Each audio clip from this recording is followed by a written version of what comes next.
Hey everybody.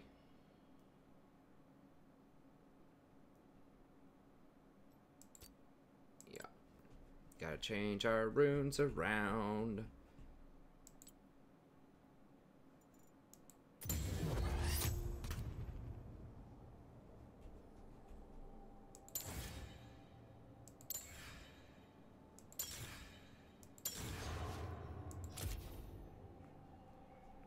So we're probably gonna go for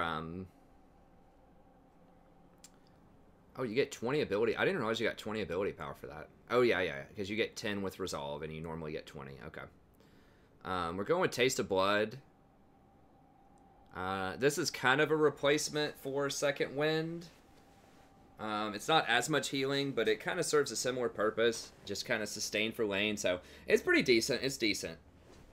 And then Eyeball Collection is going to give us some good scaling for later in the game. So we're not going to be as defensive early. We're going to miss that 65 health, but we are going to have some better scaling later into the game with Eyeball Collection and with the extra 10 AP that we get. So we're going to hit harder, but we're going to be squishier a little bit early on.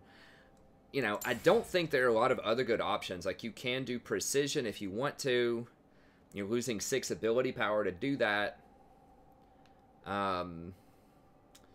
And there's just not a lot of, like, you can do Triumph and Coup de Grace if you want. I just don't think it's as good. It doesn't give you as much reliable sustain in lane. Triumph is only if you get a kill or an assist. So that's not going to do a ton in the laning phase, typically. And then Coup de Grace is nice, but it's not great for poking. It's only good for executing. So it's okay. Resolve, I don't like anymore. If we look at the Resolve tree, not on Zyra. Like, this tree right here is just not going to do anything in the tier 1. You definitely don't want that. As a secondary, you know, I was playing this because you could get Iron Skin plus Second Wind, which gives you a ton of trading power in lane and survivability. And having the extra 65 health was really nice also for all ends. But now they're on the same tree, so you can't get them both. So I'd be forced to get something terrible like Unflinching or Overgrowth or just something awful. So that's not really an option anymore for Zyra. And then it leaves us with Inspiration, which is not that great, I don't think. Like, the main reason to get Inspiration was Magical Footwear and Perfect Timing. Both of those have been nerfed. They're on the same tree. We're probably not going to build Zanya, so we won't get any like full value off of Perfect Timing. And we want to be able to rush Sorcerer Boots a lot faster than 9 or 10 minutes, because that's a core item on Zyra. You definitely want to get that ASAP. And so that's not that appealing. Could go Biscuit Delivery plus Time Warp Tonic. It's interesting having the extra sustain from both of these. Would definitely give us some trading power in lane. But it doesn't have any sort of scaling benefits. That's like all in on the laning phase. And I'm not sure if we need to go that hard. And you don't get any extra bonus for Inspiration. You don't get the elixir bonus like you used to. So, you know, really Domination also gives you the 20 ability power. And it just has, this is probably ample sustain. We'll see. And then Eyeball Collection is the other one. If you need double sustain, you know, in theory, you could go for something like Ravenous Hunter and get some extra sustain and healing off of that if you really need it. If it's a tough lane, like you're against a, I don't know, a Xerath or a, you know, a Vel'Koz or something like that, you could do that. So you do have that option in here as well. Okay, so that's what we're going to be going with Zyra. Most likely.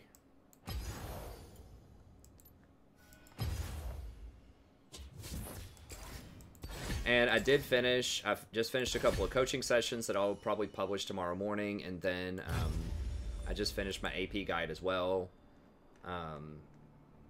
Should be on the main page under new uploads. I just did it. I just uploaded it like maybe an hour ago.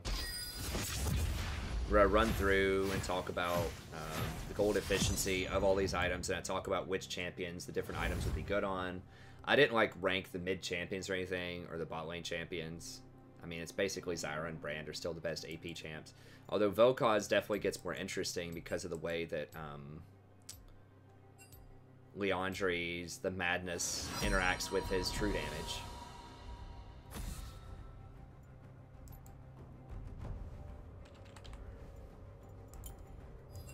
Let me get in there. But yeah, I mean, Leandri's is basically just like through the roof powerful, which I knew it would be. And then after I ran the numbers, it definitely is. So the big winners were really out of this were Leandri's. As far as like new items, Seraph's. It's actually a lot better. Archangel's staff is actually a lot better than I thought it was going to be. It's actually a really efficient item. Rylai's is very good, especially with the new Leandri's. Rabadon's is pretty good. Like, it's respectable. It's something you might get as like a third item now. It's possible. Void Staff is still good. It did get nerfed, but it's still good.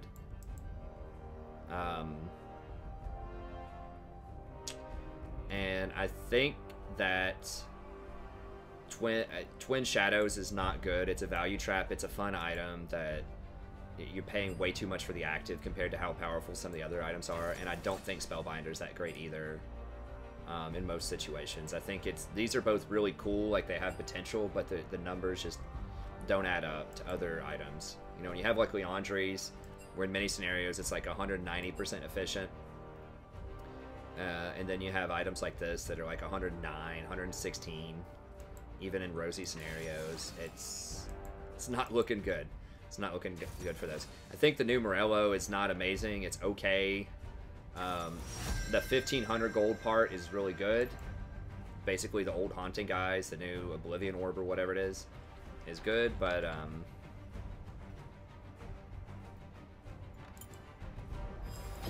feel the thorns embrace. But the completed item leaves a lot to be desired.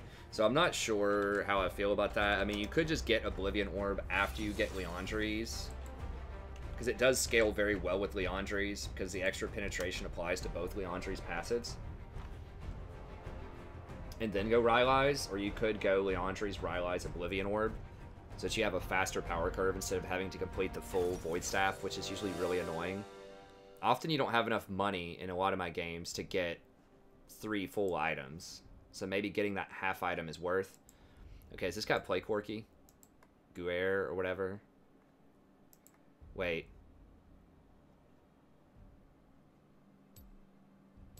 Oh, he's going middle?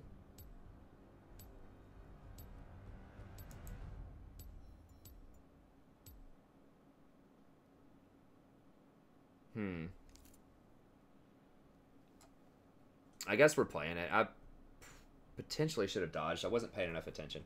I'm also really tired.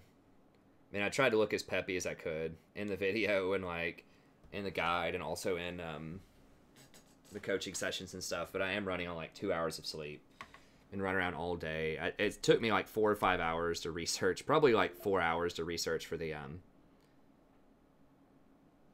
AP video. I stayed up last night until like 7:30 or something, researching that for that video, from like 4 to 7:30 or something, and then went to sleep from like maybe 7:30 till like 10, 9:30 or 10, I can't remember. Got up, took my daughter to daycare, worked on the research a little bit more for like an hour and a half on the AP video. Had most of it researched out, but then I had to do school stuff, prepare for school, drive out, go to school, drive home. Got back at about 7:30. Worked on it for another, half hour. Finished the research. Took like an hour and a half to record, and then I had to do 2 coaching sessions, and boom, here I am. It's midnight. So much more to see. So I might make some mistakes just based on being tired, but I do want to stream, for a little bit. I do want to try out some of these items. It'll be fun. I'll do my best to, try to stay awake here. 30 seconds until minions spawn. So I should have background checked this a little bit more. We are pretty squishy.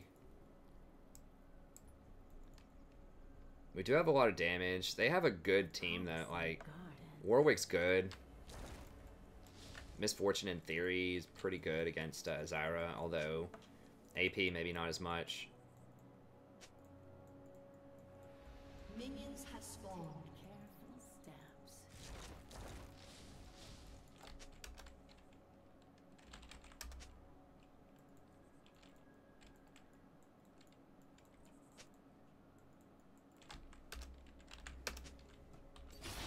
Such a busy world.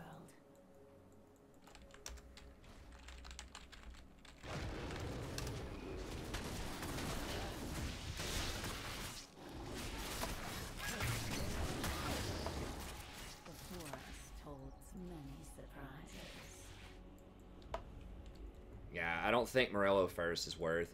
I mean, people are making a huge deal about the spell pen. Like, the spell pen is nice, but, you know, I work out mathematically in the video. Really, the extra damage from the new Madness, or whatever, even at, like, 5%, a lot of times is very similar to the damage. So it's not even fully stacked at 10%. It's just after 2.5 seconds, it's similar. I mean, I'll try them out, but... And then the other passive, the max health versus current health, is a huge, huge buff.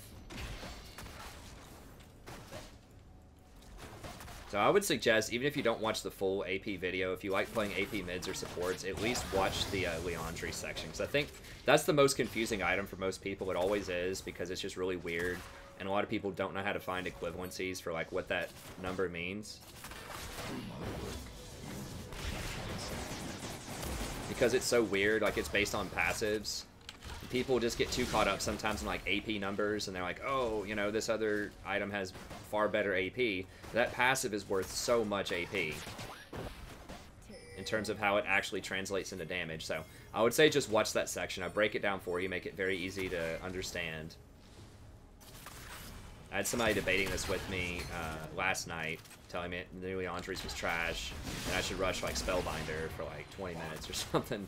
I was like, I haven't done the full number breakdown on it, but I can tell you right now, just by glancing at the changes that they made, that Leandri's is going to be a lot stronger. So I've done the math on it before for previous AP itemization videos.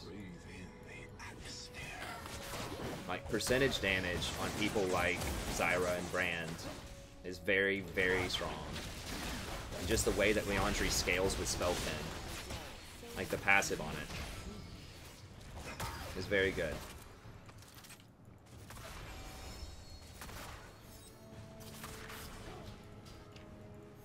Gotta watch out for Warwick. Who got a kill? Porky? Okay. I'm not sure who scales better here. I mean, Tarek's better at 5v5, maybe? I don't know, with like the new Zyra damage.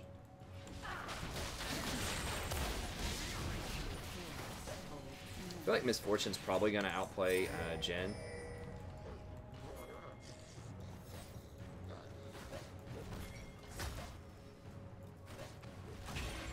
I didn't have my E up.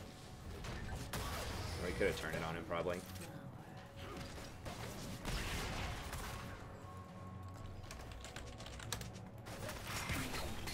Yeah, and I mean, I think big winners, mentioned on the patch, I think Vlad is a huge winner here once people learn how to itemize him correctly. I think Vlad's massive. I think Swain's really good. Because one thing that you have to remember on a lot of these healing champions is people are going to figure out that Morello's is not really that good in terms of item efficiency. Morello's is not really that great in terms of item efficiency. Like, you're having to pay a lot more. Jesus, this guy. He might want a dragon. We need to push this up so that he doesn't drag.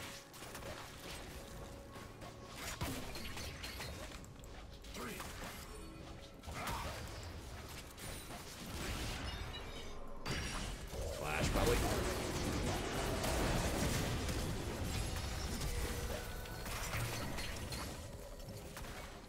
I should have flashed the stun. I got too greedy. I really need to make sure he doesn't do drag. So much more. Because he really wants to. I know that's why he's camping this. So I should have flashed it. I had to flash anyways, and I forced Jen to use his heals, so that was really bad.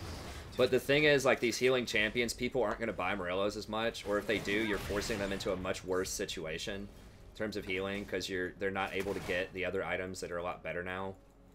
Like GLP or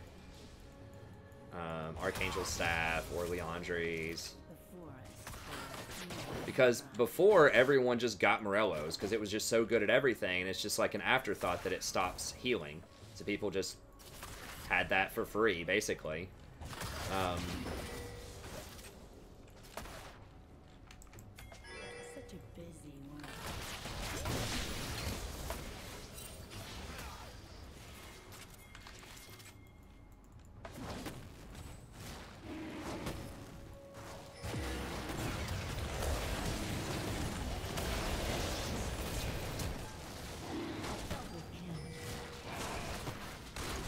and that's why we warded. So yeah, that's going to help out champions like Mundo, it's going to help out Swain, it's going to help Vlad, it's going to help Soraka. So a lot of these healing champions are going to be a lot better because, you know, people are basically, because Thornmail's not popular either. A lot of people are going towards, after those nerfs to Thornmail, a lot more people are going towards things like Randuin's Omen, because crit champions are so popular. So that's going to mean that 80 carries have to get Executioners now, which is the last piece of like super cheap, overpowered anti-healing tech that there is.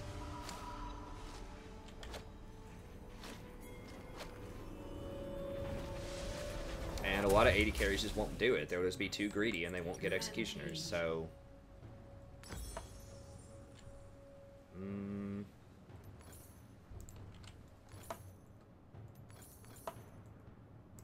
So that's really good. Especially on champions that are already good. That, like, even despite having Morellos and that debuff, like Vlad. Vlad is really good, even though everyone had Morellos and they had the healing debuff on him. It doesn't matter. He still heals an insane amount. Even if he doesn't heal, his sheer damage output is insane. The same is true of Swain. Swain just got direct buffs. I thought he was already, like, good. Maybe not, like, top of the top, but he was already respectable. People were just playing and itemizing him wrong, I think. And he just got a pretty big buff. So, you know, I don't know if it'll bring back Soraka. She still has other problems other than Morellos. But Swain and Vlad will certainly be a force. Now, fortunately, Vlad is pretty hard to play correctly, I think. He's not difficult I don't know why he's hard. It's just people somehow find a way to mess him up.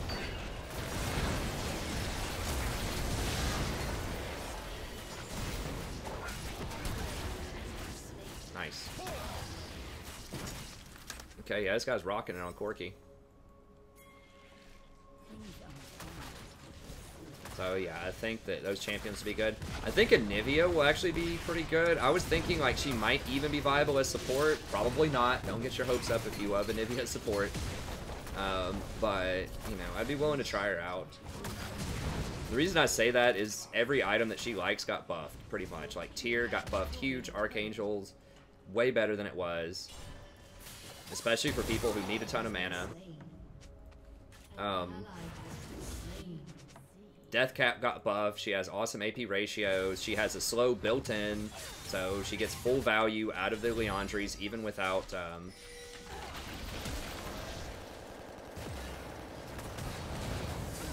even without having to get Rylai's. So, she's really strong right now, I think. She already was very good. But I think that kind of cements her as being an even more premier champion. She doesn't need Morellos, and so it's fine that everyone else lost their Morellos. Which, that change is a nerf for a lot of AP champions. The Morello nerf is huge. People who got Morellos, which is a lot of people, you know, are definitely going to notice that. Put a little damage on him here.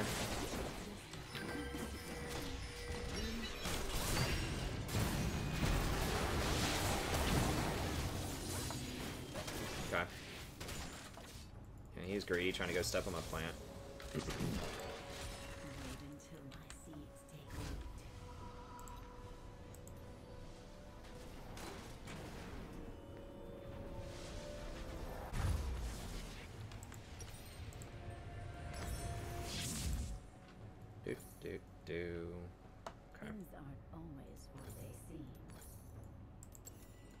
Oh, dang, I don't have this stacked yet. Well, it's like 3 gold away.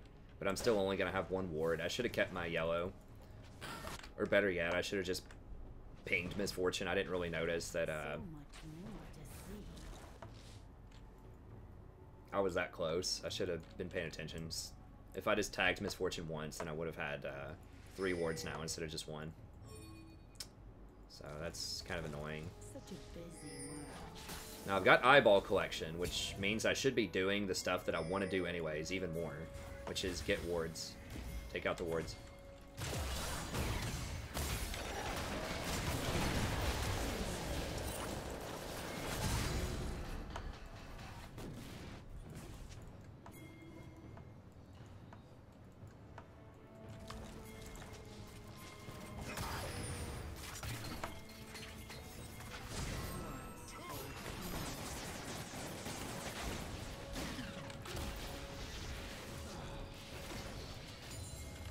Killing zombie wards counts towards your eyeball collection count too.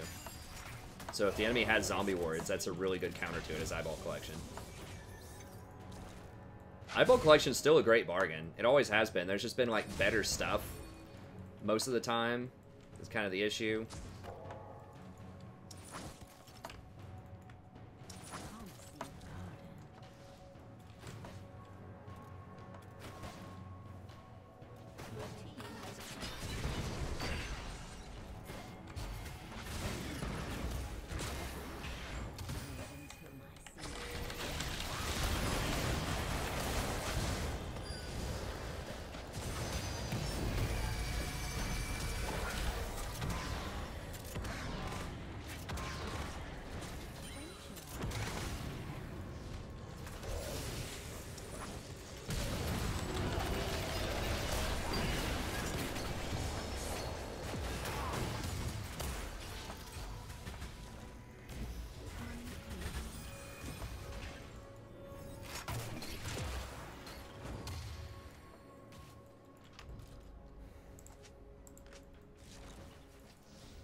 Oh god. It burns.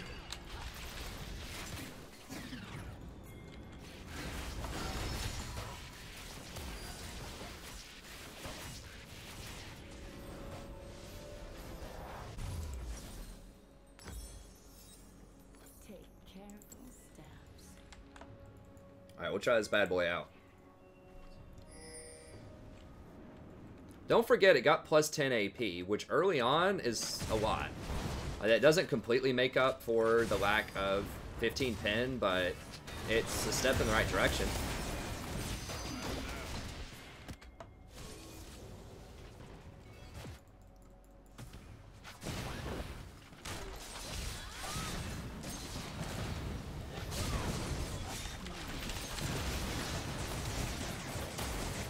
Damn, I could have ulted her. I didn't think it was going to be that close. Oh, for real. One more, baby. Come on. Yes. Nice. Oh, I didn't get an assist on it, though. Dang it. Yeah, we're just kind of running the table here on it. Just a harmless flower.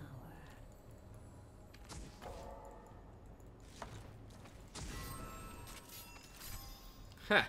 This guy thinks he's gonna get some wards down on me. I don't think so, Chief. Oh, hell no.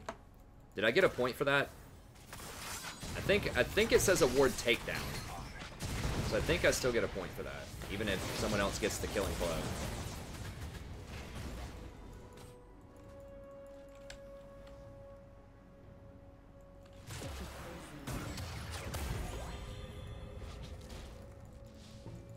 Warwick's probably gonna come over here.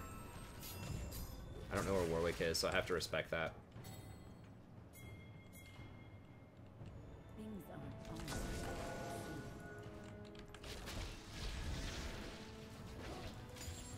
Yeah, give me those points.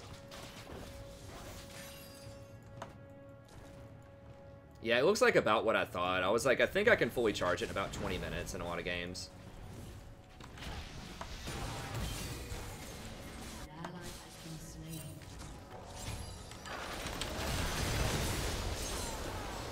Yeah, I can still one-shot, even without the 15 pin.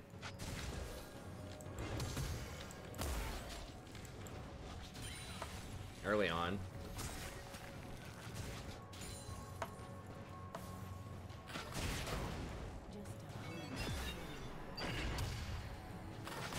Maybe that's a viable strategy, is just to put wards up and let him clear them so that I can clear his zombie ward. Get like free AP out of it. Because whenever I complete it, I get a bonus 10 AP. So much more to see. It's probably warded. I need to go back and get some more wards, but... We are progressing, but not as fast as I would like. They do have quite a bit of wave clear, which is annoying.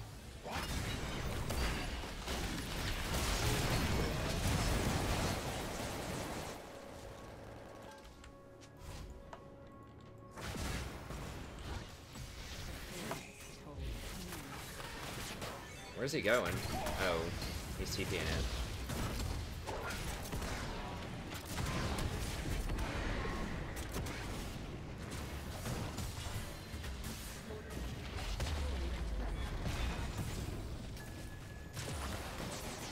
Be very careful. Misfortune and Bellcaw has outranged me. They can blow me up easily from afar.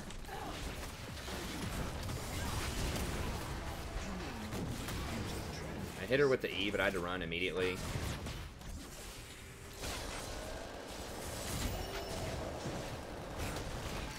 Oh, we're so close. I think this wave we can get him.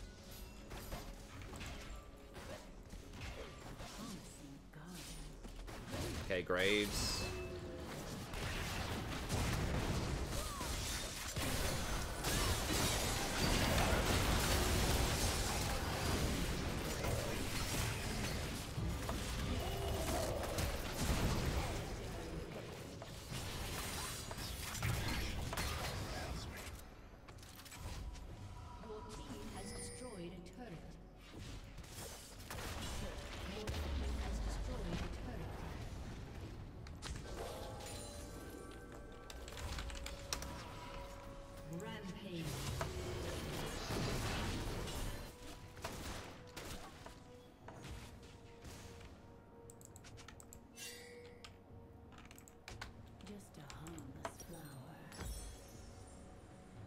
Huh. Alright, well, we'll see what I want to do after this. I don't know, like... I know that I want Rylai's, but I know that I want Liandry Rylai's, but I'm not sure if getting Oblivion Orb in there first or not would be wise. It might depend on how much gold you have. So the good news is I can get Amp Tome and I can get Ruby Crystal and then decide, because now it's flexible. So I can choose, okay, do I have enough? Do I just want to complete an Oblivion Orb and have power right now? Or do I just want to wait a little bit longer and then get the Rylai's?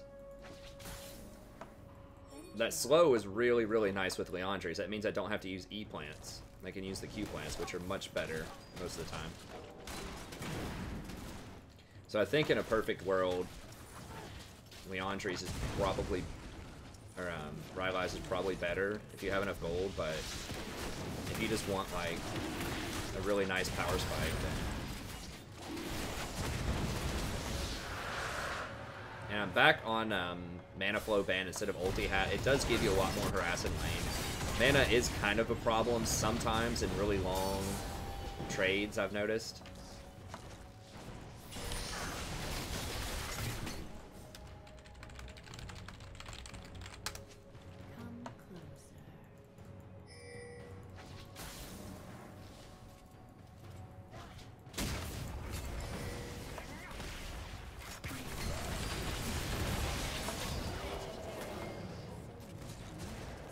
Whatever, we can just run him over, that's fine.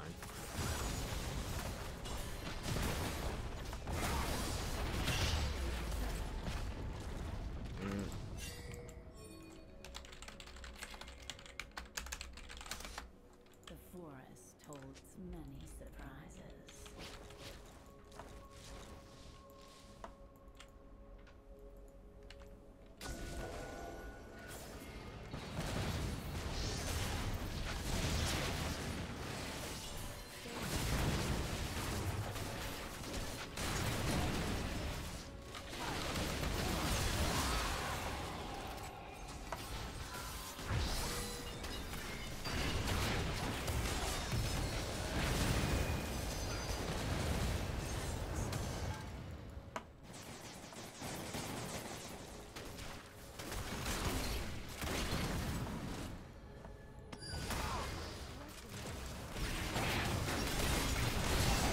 Be careful.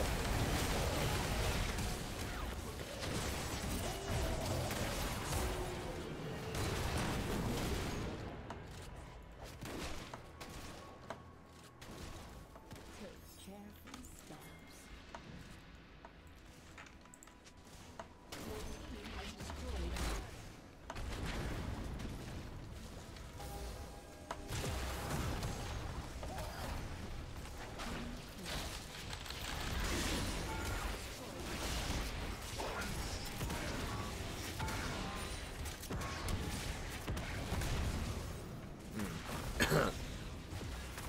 almost got him anyways. Not quite.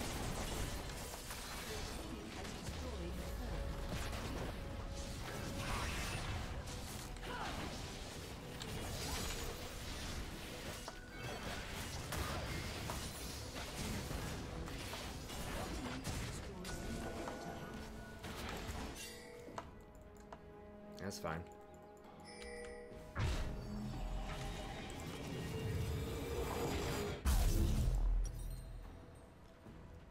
I guess we'll go ahead and get Oblivion Orb just because, like, right now I want that power. As we're trying to close out the game.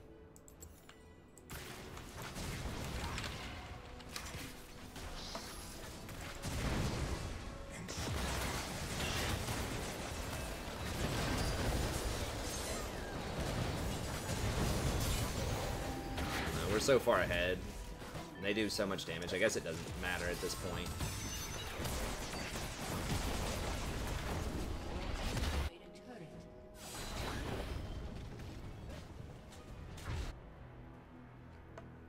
Such a busy world. Your team has destroyed.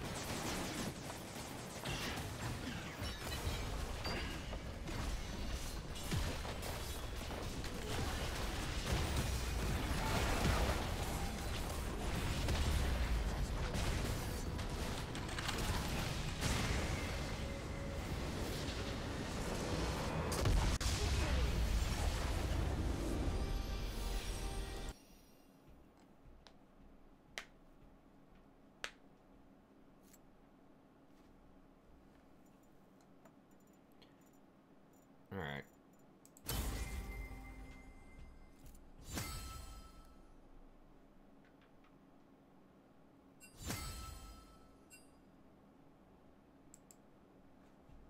S minus.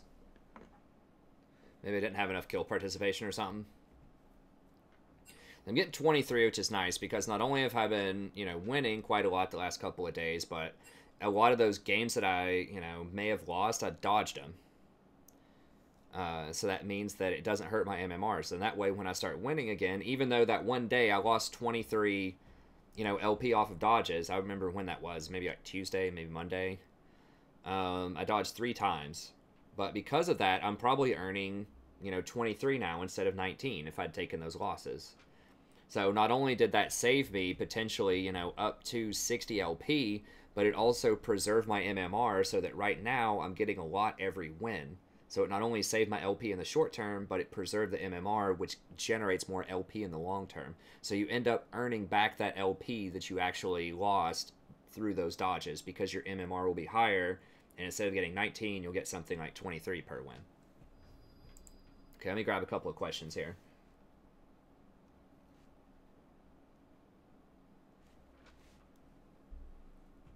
Hey, what's up, Wong? Kleptomancy Camille? Probably not. I mean, maybe, but I doubt it. I think you want Comet on Camille because you can just proc it every single time with your W. On Bone Plating Top. I didn't see Bone Plating Top. Bone Plating could be good in, like, all-in situations if you're just going to be taking a ton of hits. I don't know. I haven't analyzed it in terms of top. I do know that taking away, making sure that people can't run Iron Skin and Second Wind at the same time is really like, that's good. People shouldn't be able to abuse that. That's what I was using on Zyra, but, you know, whatever. I can switch to something else. I'd rather than balance the game a little bit more. So, and I don't mind. I mean, this worked out pretty good. I felt like I had good sustain in lane. I was able to get the eyeball collection done by like 20 minutes, which was great. So it's like, you know, wait 20 minutes, get 30 AP, which is like a 600 something gold bargain. So that's great. Let's see. I haven't seen Conquer. My opinion on Scion support is I'm not a big fan of that, especially after our game's going to finish faster on this patch. Possibly. I mean, we'll have to see how it pans out, but they did take away sustain in lane. So they took away, like I said, the big thing is they took away Iron Skin or Mirror Shield plus Second Wind. You have to choose now. So that really hurts tanks in the Resolve tree. And that third tree in Resolve is trash now for most tanks. So if we look, We'll get into another game in a second. I just want to answer just some questions here for just like 2 or 3 minutes. We'll get into another game. That's what I'm trying to do now is like wait until between the game, answer a few questions, and get in and focus my commentary on the game. And like try not to get as distracted. I love talking with the chat, so I get very easily distracted when I'm in the game, but it's not good for winning. And I know people want to see me get back to a higher elo. But yeah, this tree right here is now like trash on most tanks. Like unflinching is like, it's okay. Bone plating is probably pretty good. This is what most people would take. This is good. This is good, but this is trash now. So that's the issue. And this right here, like, that's going to be really tough on tanks. So that's very good for Zyra, because now people, a lot of those tanks in lane may not have second wind, or if they do, they can't take mirror shield plus second wind. So that's good for Zyra. Let's see. Hey, Lorgan. Yeah, I just finished it, so it's probably going to go up probably tomorrow morning after I get up.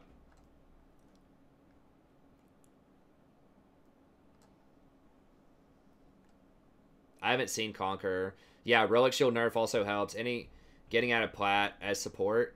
I mean, I have a lot of guides on the channel. You know, just die less, play strong champions, work on your macro, work on shot calling, help your team, you know, make good decisions. So just being more, you know, vocal in a sense of just pinging more and just calling the appropriate shots. So I have a video to check out for you. Check out 5 tips for better macro. I think that'll have a lot of good stuff for you in there.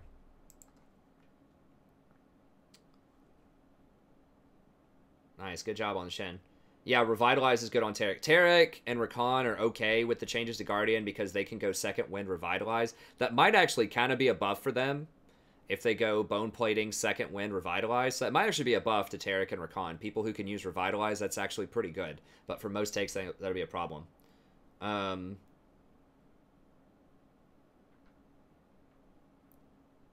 That'd be way too powerful, probably.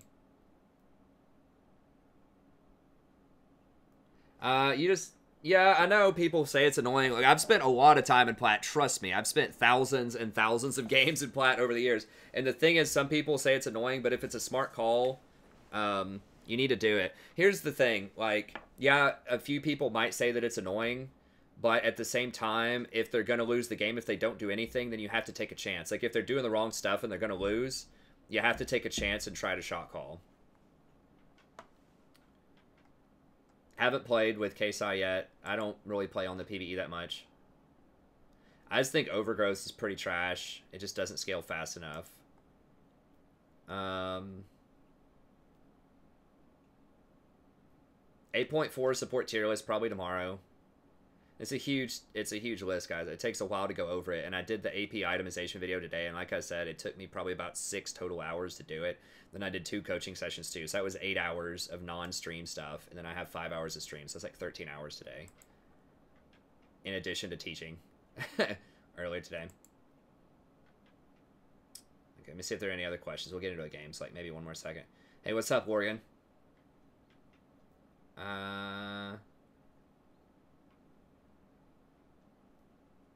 No, Brand's movement speed is like 335 or something. It's actually pretty good for a mage.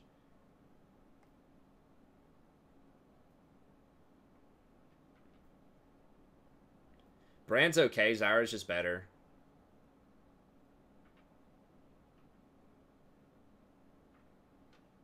I do like Brand, but...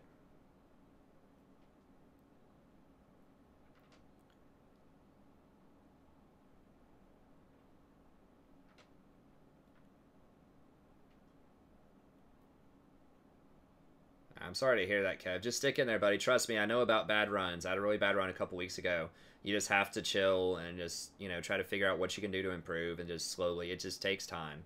You got to be patient and climb your way back up.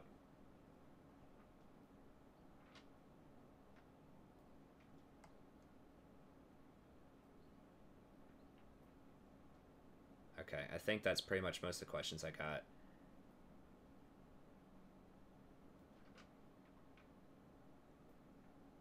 I'm sorry to hear that, Killer. That sucks, but you'll be back. Hey, what's up, Dustin? Um,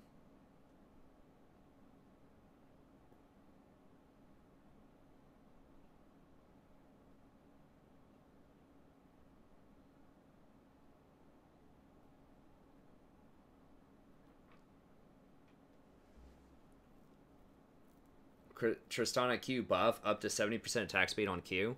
Right now it's like isn't it like 90% or over 100%? It's a lot. Hey, awesome. Hi, Lucen, thanks.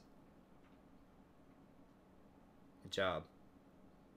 Okay, I think I got... Okay, sorry if I missed it. I need to get back going, but I think I got pretty much most of it there. Okay, let's get it. And thanks everybody for chilling for just a couple of minutes. I'm trying to get through, you know, at least like the top 100 comments or so. Just for like 2 or 3 minutes between games. Just kind of chill, reset, answer some questions. Hey, what's up, Kuro? Okay, bone plating is right here. I can show you on here. It's this. So, whenever you take damage, the next 3 spells or attacks you receive from the enemy are shielded or are reduced by, and I think that's after all resistances, are reduced by 20 to 50. So it's kind of like you have an extra bit of health, infusion of health. But the longer you're in lane, the more you can make it work. So I think it's pretty strong for all ends. It doesn't reduce the first hit that you take. So somebody auto-attacks you, it doesn't reduce that. But if they auto-attack you 3 more times, it does reduce that. So it's really good for all-in trading. That with Aftershock seems like really gross. Like you could run Aftershock plus this on something like a Ribbon or... I'm trying to think of who else would use something like that. Just anybody that just wants to get in your face and just beat you down. I feel like that would make them virtually unkillable. Because Aftershock is now like flat damage. It's not a percentage. So even a squishy champion that doesn't itemize any armor. Like someone mentioned Trendamere earlier. Like that could be a thing. Or I did say Riven. Like you could go, you know, Aftershock, Bone Plating, Second Wind, and I don't know what you would do as the last thing. I guess you'd have to do Overgrowth. It feels bad, but or maybe Unflinching. Sure, Unflinching, Tenacity on someone like Riven is probably alright.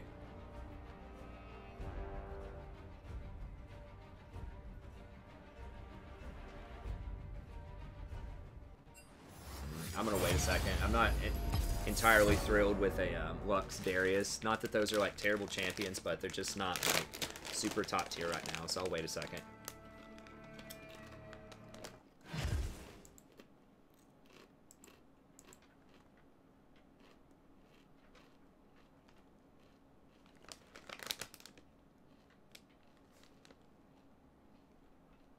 What's up, Tower Scott?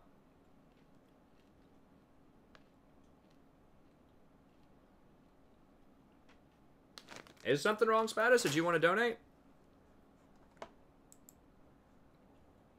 Let me look and see.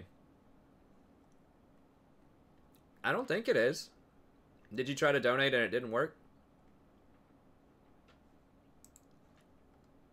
Is the link not work?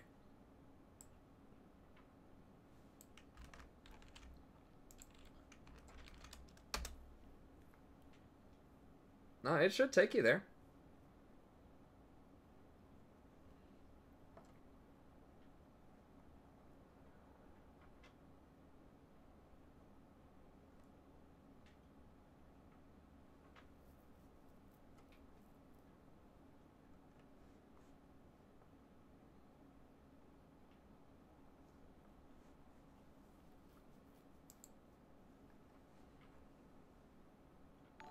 Huh.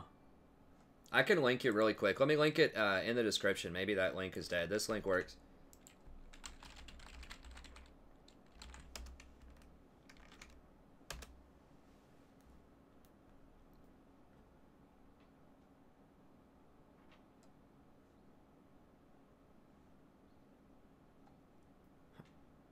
His shinning.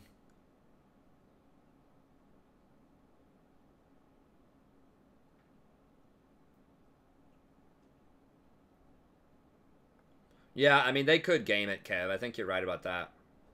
Hey, what's up, Jenny? I think it can be manipulated. The same is true of Guardian, though, and Guardian was really good when it was 45 seconds, so... That's why I'm saying it has to be somebody who can force a fight. If you're going to do it. Like somebody mobile, like a mobile squishy champion that can really abuse it. What is this? Let me see what the other rune is that people were talking about.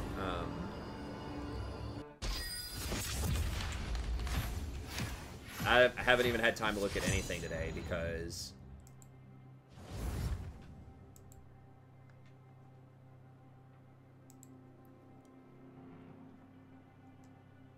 I've just been running around.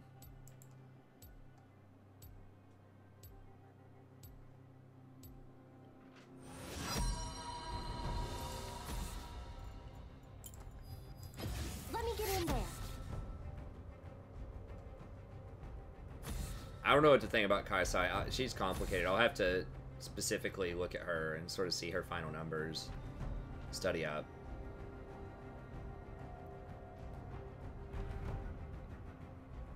Galio's getting a nerve. Oh, whoa. Okay, so her attack range is going from 550 to 525. Active duration on her Q is lowered by a ton. Attack speed. Okay, so her attack speed at level 1 is increased, but that's a really big nerf to her. Thank God.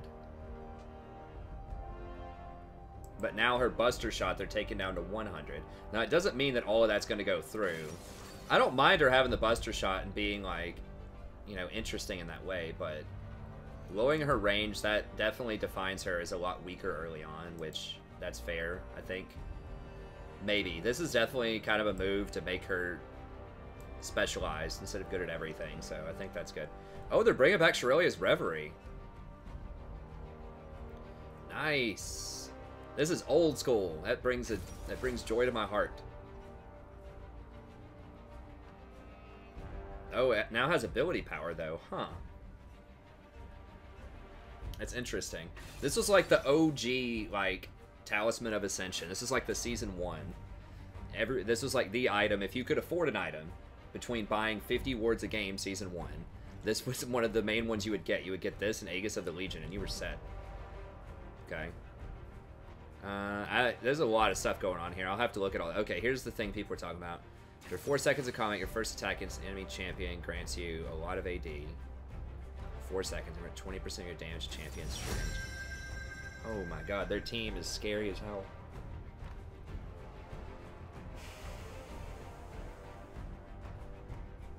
I might dodge this.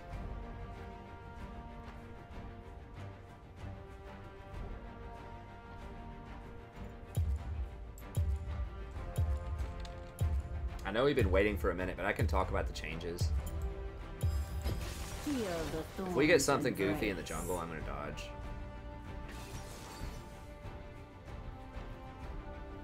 Singe can't do anything to Nasus. Nasus is just going to free farm up there, and we don't have damage to kill him.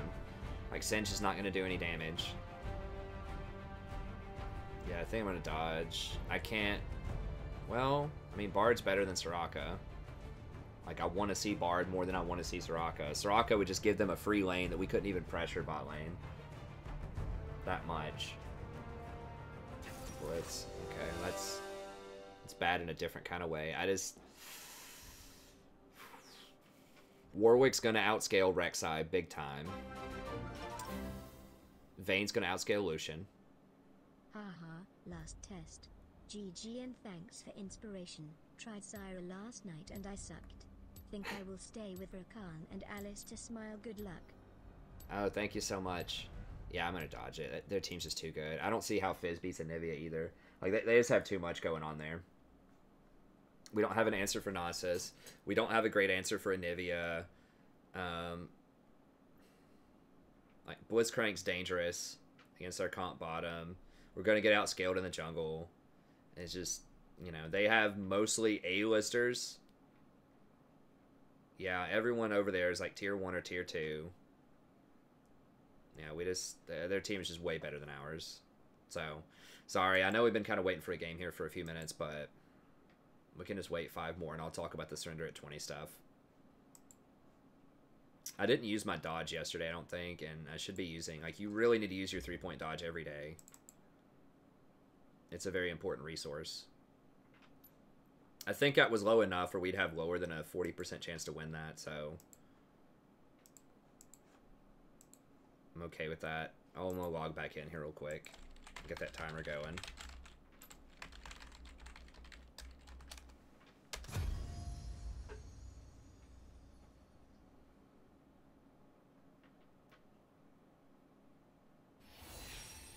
Okay.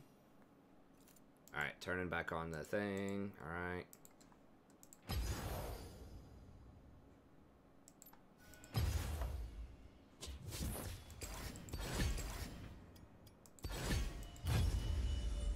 Okay, so we got 4 minutes, 30 seconds. Okay, let me read this more carefully. Okay, so after 4 seconds in combat, your first attack against an enemy champion grants you 10 to 60 AD based on your level. So that's 350 value at level 1. That's a really, really powerful rune. I mean, AD is a very expensive stat. For 4 seconds, and converts 20% of your damage to champions to true damage for the duration. Wow. Melee only. Wait, hold on, what?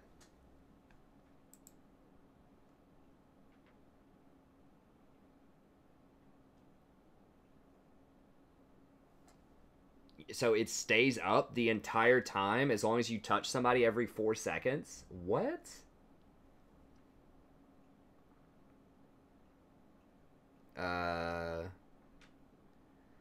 So it works on anybody. What's the cooldown on it? I mean, it says experimental, so, you know, it's not completely start flipping tables yet. But I assume it would be at least a 20-second cooldown, if not like 45 seconds, but... First attack. So, when you're in combat, that could be just attacking a minion and just waiting 4 seconds, kind of like Grasp of the Undying. When you're in combat, your first attack against the enemy grants you this buff. Converts 20% of your damage to true damage. I have to do the math on that. I feel like that's really strong, though, because that's not just your auto attack damage. That's all damage. So if you're in combat and you have, like, a really strong, like, ult that does, like, really high AD damage, like maybe a Riven ult or, I don't know, a Lee Sin kick or something like that, then converting that to 20% to true damage is pretty beast. So that's basically, that's almost like 40% more damage, because true damage depends on how much armor they have, but that's usually almost like double damage.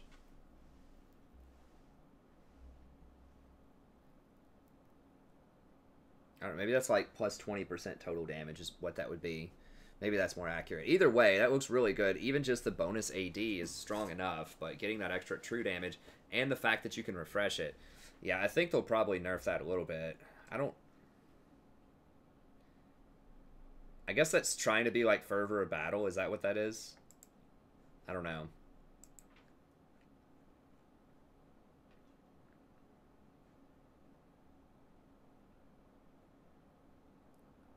No, you don't have to. Look, hold on. If you go to this, you don't have to join Streamlabs or anything. You just pick like a donation amount. So, you know, you can pick like, you know, whatever, $5 or something.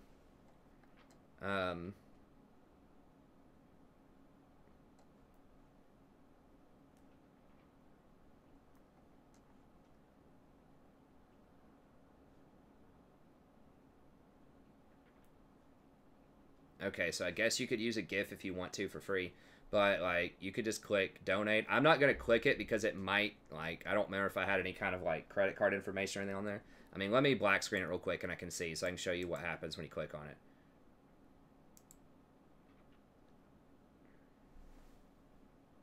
Okay, it has no,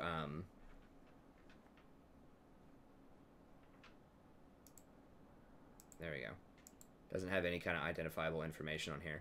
Okay, then you would just click like whatever it'd just be donated through PayPal, and you can just click submit donation. You have to have a PayPal account to do it. But yeah, it shouldn't force you to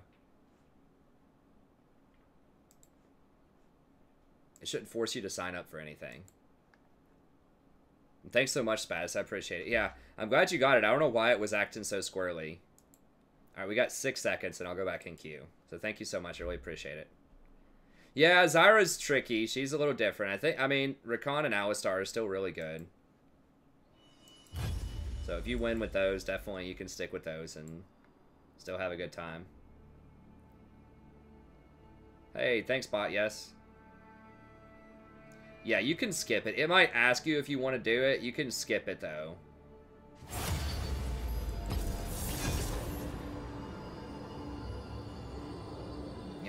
Sorry, I can't control that. That's how they try to make money, which I understand. I don't mind them making money. They run a good service. But at the same, and they don't tax me when it comes through there, so they don't take any of my $5 donation. PayPal taxes me 10%, which is fair.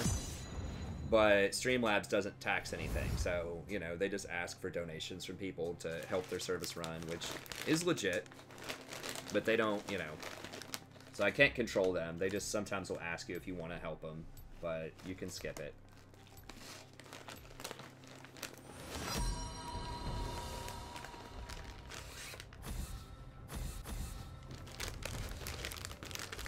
I just run it through Streamlabs because you get kind of the shout out and the fun graphic and stuff like that.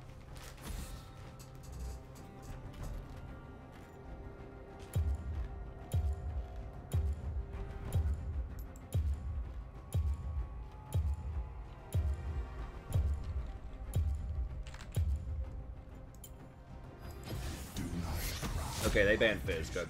I guessed correctly. I needed Fizz and Gnosis banned.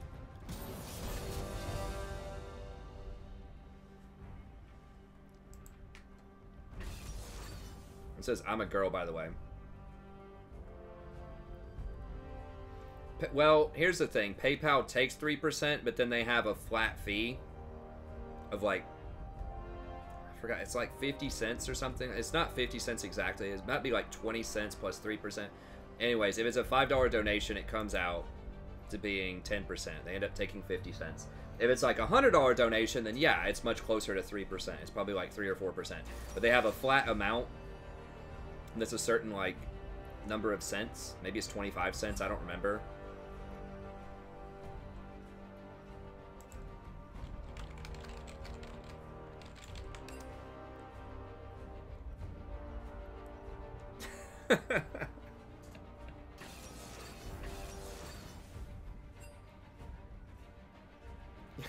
They're like, can you play Janna? So I can play Zyra.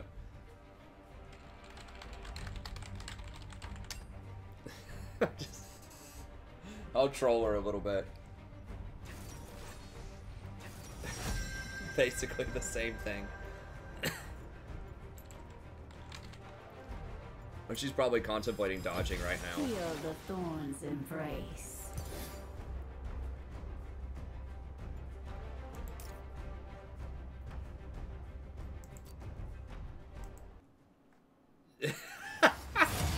She dodged it for real. Okay, give me a second. Just in case there was someone troll on the enemy team that dodged it, but I think it may have been the Zyra or the Ezreal that dodged it. That's pretty funny. Well, Fizz is not suddenly good. Fizz has been good for a while at Gold and lower. Fizz is not great at Challenger. Yeah, sorry. The only way that I have it right now...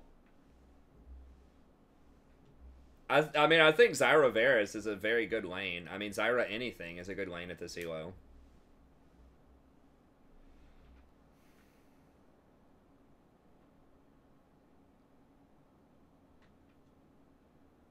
What do I think about Zillion? I mean, if you win a lot with him, just play him. Like, that's what I always say. But, you know, I'm not personally... I don't feel comfortable personally endorsing Zillion for everybody because he's sort of a very niche champion. And I'm not even sure what that niche is. Like, I don't know, like, which team comp I'm just like, man, I wish I had Zillion right now. You know, like, I'm sure there is a team comp out there like that, but... You know, I just can't think of it. Like, if I want someone who's gonna, like, have more peel and defense, like, akin to sort of Zillion's ult, then I would just play something like Janna or Taric, maybe. If I want, like, more pressure early, I'd play Zyra. I guess he's like a hybrid of a lot of things. He does give a lot of movement to move around the map, which is great. But I usually just say, like, if it's Zillion, like, I wish I was just playing Lulu, probably. Because she also gives movement for engage, and she has protection with her ult. She has some harass early. I just feel like she just scales better than he does, but... I mean, I have seen some good Zillions. You know, if you win with him, just play him. You know, that's what I always say, but... I personally haven't had very much luck against him. I haven't had much trouble against him. Or haven't had much luck with him the times that I've played him, and I haven't had much trouble against him the times that I played against him, except for maybe like 1 or 2. You know, times that I played Zillion. I played against some pretty good ones, but...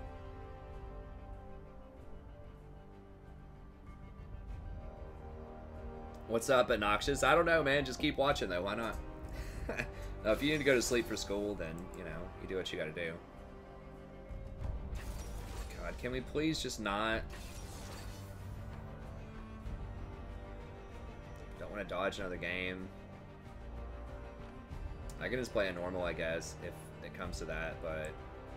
I'd really rather just people pick good champs. Oh my god. Can we just get a game? I know, I don't want the Pantheon on my team. God, dude. Well, at least I'm answering some interesting questions, I guess.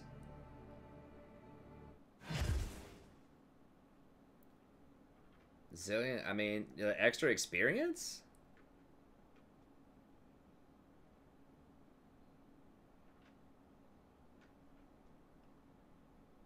Huh. I can look into that, John. Sorry about that. I don't know. I mean, the only payment transfer that I have right now is PayPal.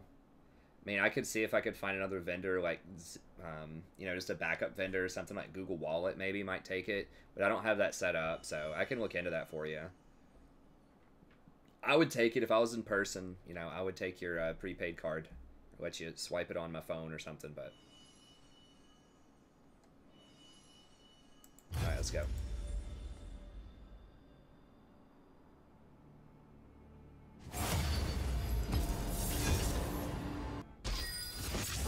I do have a video on the mechanics of dodging. If you look at, was it 3 tips for better micro here, I have a section on dodging. So yeah, just click on the micro. If you don't want to watch the whole thing, that's fine. Just click under show more, and then how to hit and dodge skill shots better at 54 minutes. You can watch that. And I think that's only like 10 minutes long or something.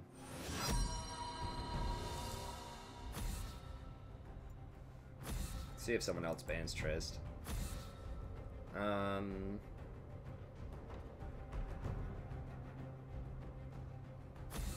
I would watch the video. It's complicated. But Rengar, why? Unless maybe he's switching or something. I don't know. Do not try my patience. I mean, I don't think it's going to impact support. Like, which supports are AP supports are good. I think AP supports got better all around. But I think that Brand and Zyra are still probably the best. As far as mid lane, I'd have to think about it more. I mean, I had talked about earlier, I think Anivia's a lot better. I think Vlad's better. Swain's better. Anything that heals is going to be better because not everyone's going to have Morello. And then anything that operates really well with Leandries. Anything that uses Leandries, Tear the Goddess, Archangel's Staff, and Deathcap really well will be good. So like Anivia is really good, I think, because she uses all 3 of those very well. So those are kind of the biggest winners, I think.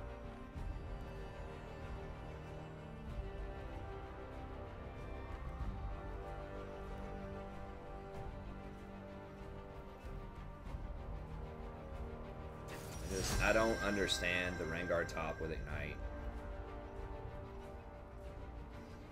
Now we've got Lux. It's not that Lux can't win or that she's bad. It's just that a lot of times she just underperforms in my games. They don't have anything that like earth-shattering over there. I mean, Warwick's really good, but we do have Jinx.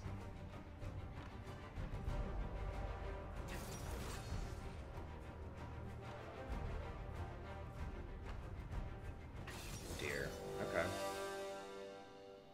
Udyr is similar. Warwick's a little bit better than Udyr, but they're both kind of similar in power level, I think. In terms of taking objectives, speed, ganking, things like that. I think we win bot lane. Lux should be able to farm safely. I mean, I'm not in love with this matchup, but it's doable. It's not worth a 10-point dodge.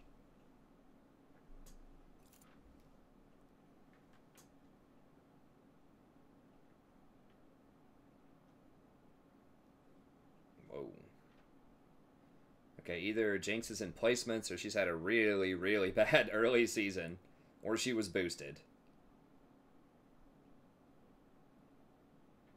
For real? Diamond down here? I mean, I was close to Diamond last season, but I didn't actually get the border. Yeah, Udyr versus Warwick is close, I think. I feel like Udyr might have an edge there. I don't know. I don't know. Warwick's so good.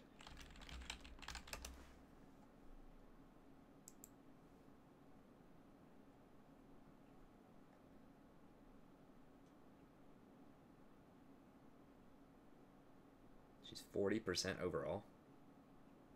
That has to be a boost, right? I mean, I fell down pretty low. This Rengar's... Okay, he's like never played that champion. He's played it once, but he has a 61% win rate overall. Maybe he's being boosted. I don't know.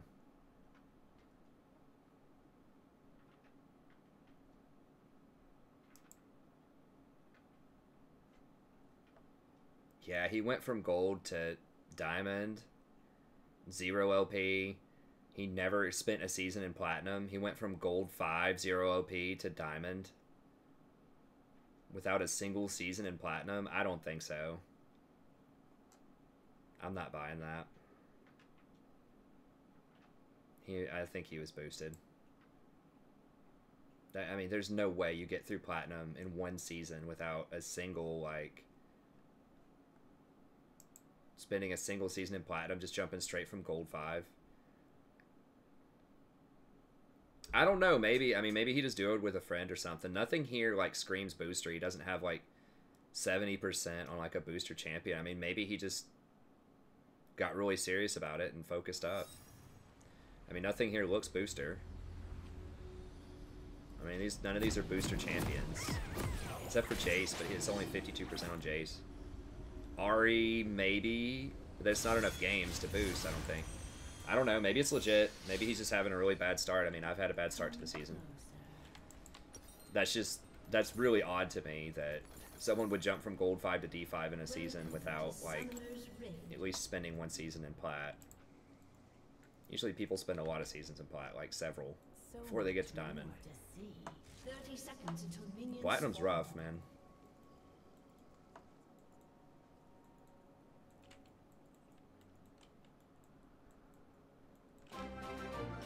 Oh, thanks so much for the donation. I appreciate it. Your Shen guide is going to get me out of bronze. Thanks. Awesome. Thank you so much. I really appreciate it. Yeah, I've got some more guides coming up. I know I've been really, like, kind of late on the guides. I had a ton of coaching videos, which was awesome, at the end of January, and school was starting back and all that stuff. There was, like, I swear, there was one week where people commissioned, like, 10 guides and, like, 15 coaching sessions or something. It was, like, it was crazy. It was awesome. You know, but it was just really busy, especially with my wife recovering from that brain tumor. You know, and then school starting and all that stuff. I was just, like, so busy. So I'm still catching up with those, but I do have a lot of guides, like, upcoming.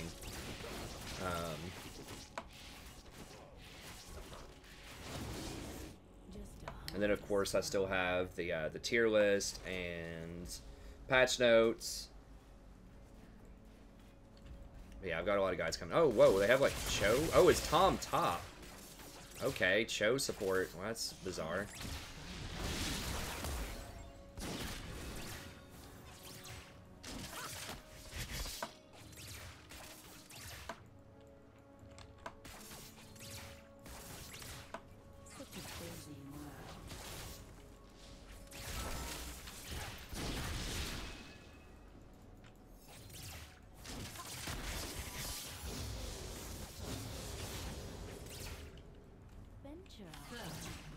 Okay, good.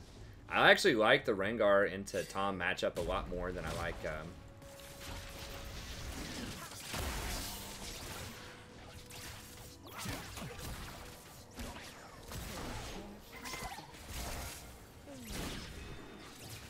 much more than I like Cho against him.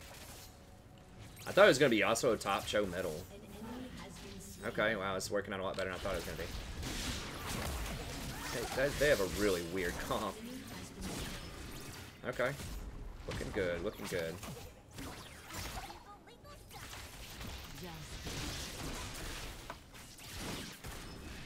I do definitely do more damage with Domination. Having an extra 10 AP early is great. Why does he look so weird? I guess I haven't seen Cho since his animation changes. He looks kind of like Void. He's like just purple-ish glowing.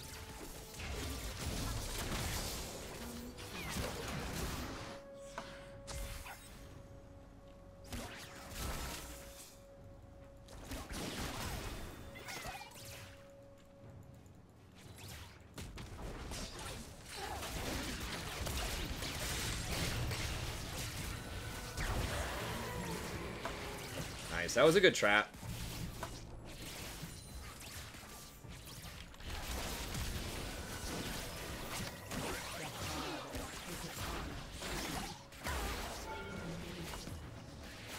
Nice. Yeah, this guy's legit. I feel like he's legit. A diamond, low diamond type of player.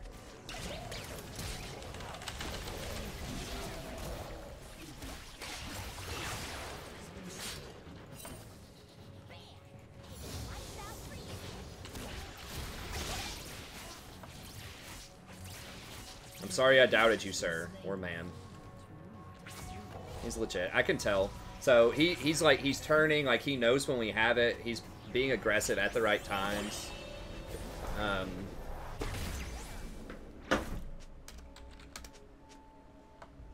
Take careful steps.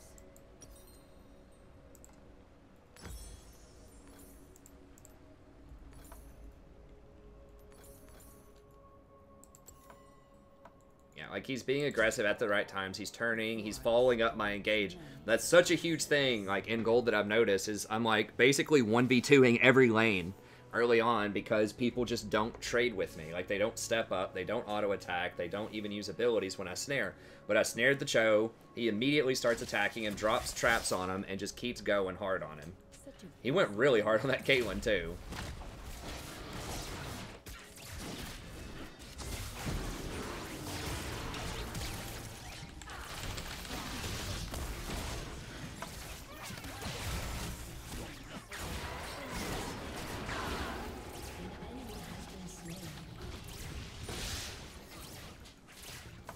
So yeah, that was a big difference, is she actually follows up. Is like aggressive when she needs to be aggressive, and uses her chompers really well. So she just had a really awful start to the season, I guess, kind of like me, so I feel her on that. Fallen Diamonds unite, brother. Take careful steps.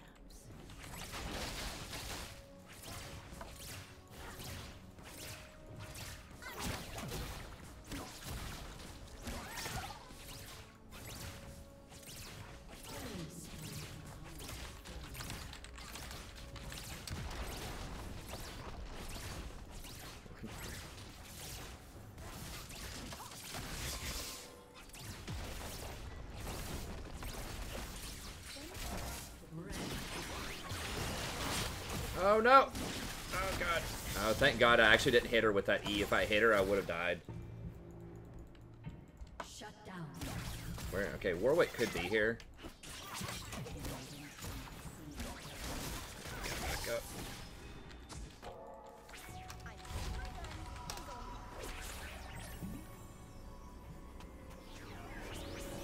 Everyone laugh at Rengar, he died. I mean, we haven't won this yet. Like, they're all smiles and having a good time, but it's not over. It's just the beginning. Like, we have plenty of time to throw. Don't worry about that.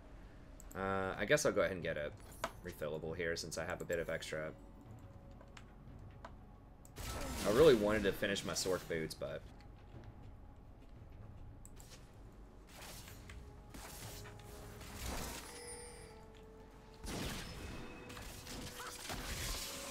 We're not up that much CS. It feels like we're completely steamrolling this, but we're not actually up a ton. Not yet anyways.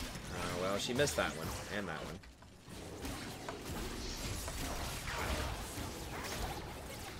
The deer just clapped him.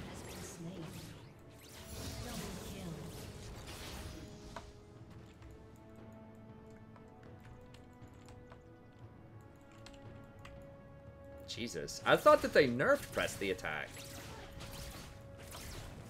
Now, maybe I'll have to do the math. I gotta watch Freak, man. Freak's my boy. He's very mathematically minded like me. He has a lot of good info in his patch reviews. I usually watch Freak and Skara to do research for my own patch reviews. Sort of compare what they think versus what I think. I don't always agree with everything that they think is gonna happen, but they're both very smart. Freak uses a lot of math, and Skara has a lot of like high elo experience.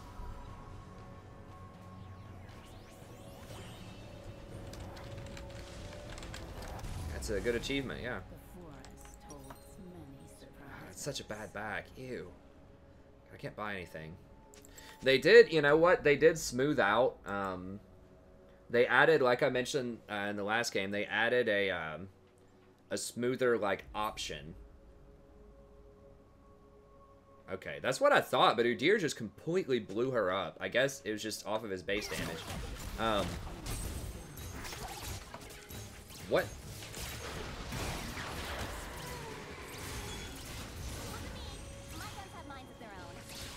So what happened there? I don't have all chat enabled. I kind of want to ask, what's the story here?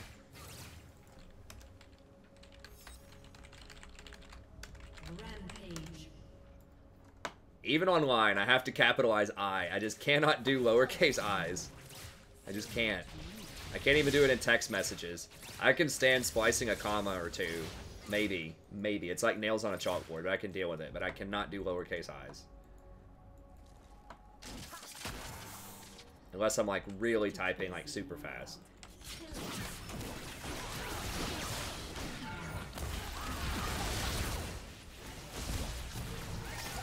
Oh god, that hurts. Oh yeah, I took too many shots there. Oh no. I got a back. He's gonna come at me.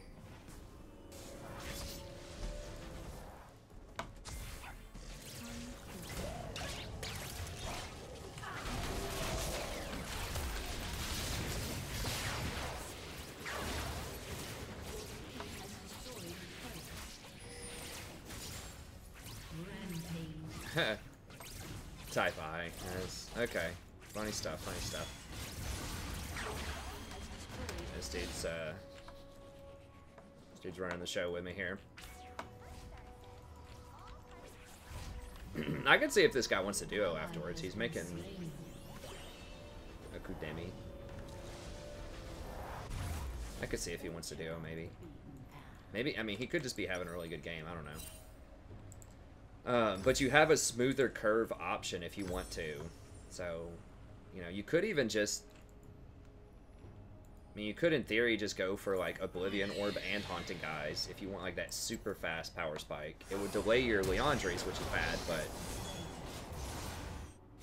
Then you'd have two 1,500 gold items. That'd give you a really fast power spike. It's one of the big problems right now with...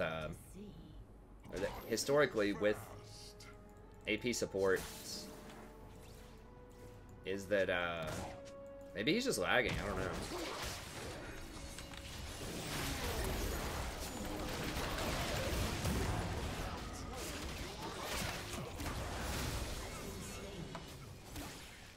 Because he did run away that time. I don't know, maybe dude's just lagging a lot. He flashed under tower, though. I don't know, that seems pretty troll. Seems pretty troll. But a problem with AP supports is their power curve is just much higher than utility champions and tanks, because a lot of their big ticket items are like, you know, like 3,000 gold, and they're just were not good components. You had to wait on things like blasting wands and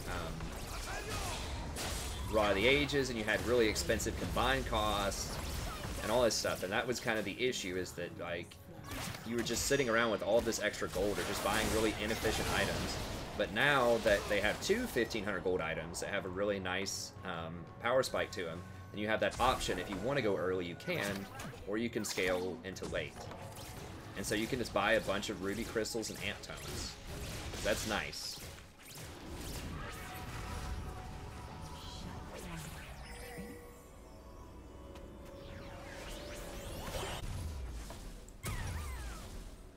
I mean, I could try it out and see. I don't know. The thing is, for 1,500, you could basically complete Leandre's. So it's like, do you want to complete Leandre's, or do you want to complete, like, just get another piece of an item and delay your power spike later? Maybe it's like, if you back and you don't have enough for that blasting wand and you have to get an amp tome, maybe at that point it's worth it. Because there are times when that happens, when I'm like sitting on haunting guys and I have to back and I just don't have enough for blasting wand, and I have to buy an amp tome and I just don't have anything to do with it. I have to sit around for a while, so maybe at that point you'd be priced into getting an Oblivion Orb instead, since you already have the amp tome at that point. I don't know. I have to think about it. You know, sometimes with items, you're just kind of like priced in. I didn't want to take it, but like you've already committed to an item, so you kind of have to finish it, sort of thing. It's like in poker when, you know, maybe you've already committed however many chips. Maybe you've already committed like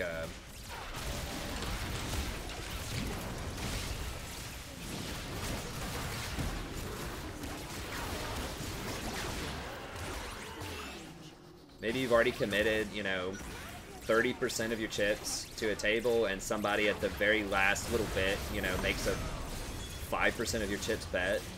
It's like you're priced into calling that probably most of the time. Even if you're not really that confident you're going to win, you have to call it because you already have so much invested.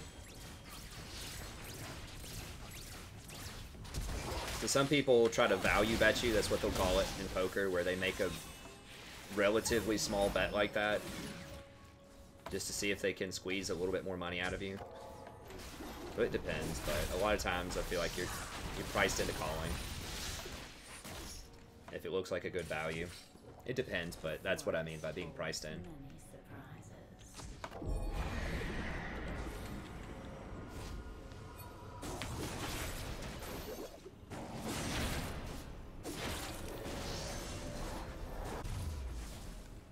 Yeah, I don't know. We'll see, but I don't know how powerful the completed items were. I do know that Leandre's is like through the roof powerful, though. I can tell you that.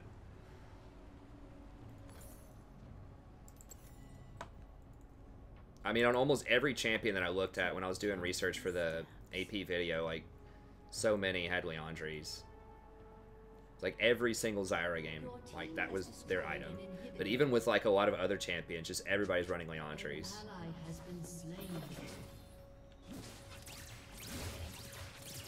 I think all of these kids are trolling.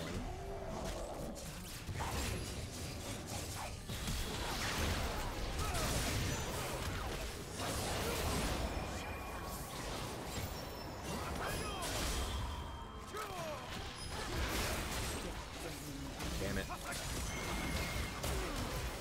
I'm dead. Probably.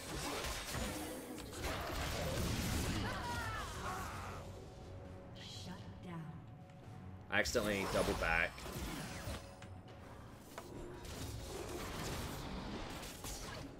Are they not surrendering? Why aren't they surrendering? I guess Kate doesn't want to, maybe? I don't know. We could still lose. Like, we need to dial it back.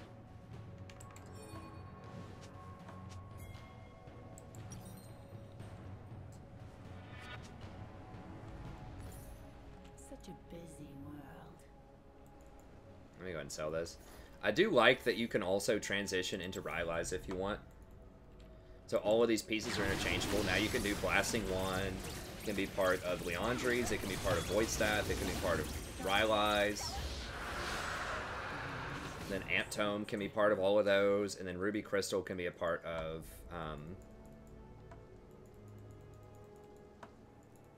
Rylai's, Leandri's, or Morello. I don't remember what the other component of Morello... The other component to Morello might be a Blasting one. I can't remember. It probably is. That's just a lot of interchangeable parts. You can kind of like get a few pieces and sort of see what you need. Oh, we have 3 inhibitors now. I didn't realize that. Alright. Well, I'm not entirely convinced that the new Reavas... I think there are better options in a lot of cases.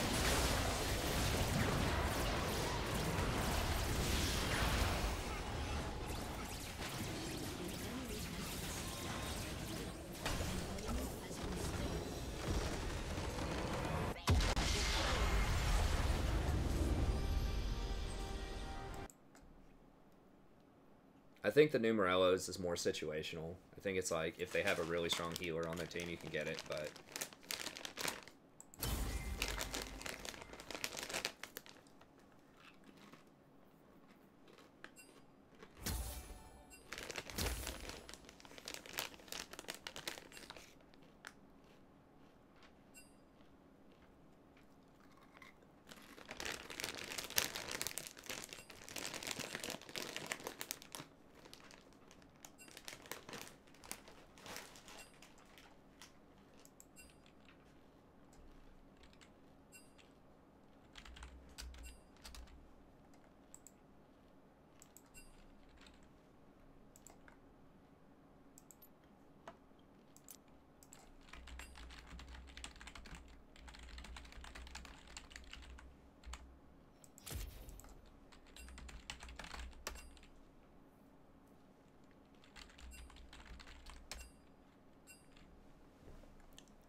The plants, I mean, if the plants land like 2 attacks, they're worth. I don't think so, Pseudonym.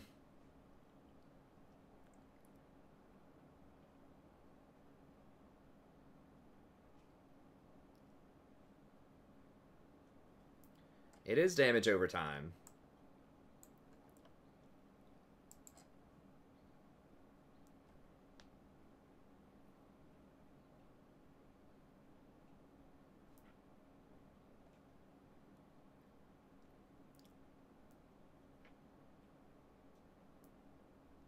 Well, I know, you know, sometimes I think that even if it's not necessarily your probability of getting something versus, you know, how much is already in the pot. Like, there are some calculations like that, but I feel like if you already have a relatively large amount in the pot and they're asking, you know, a small amount to see the hand, sometimes you have to see it.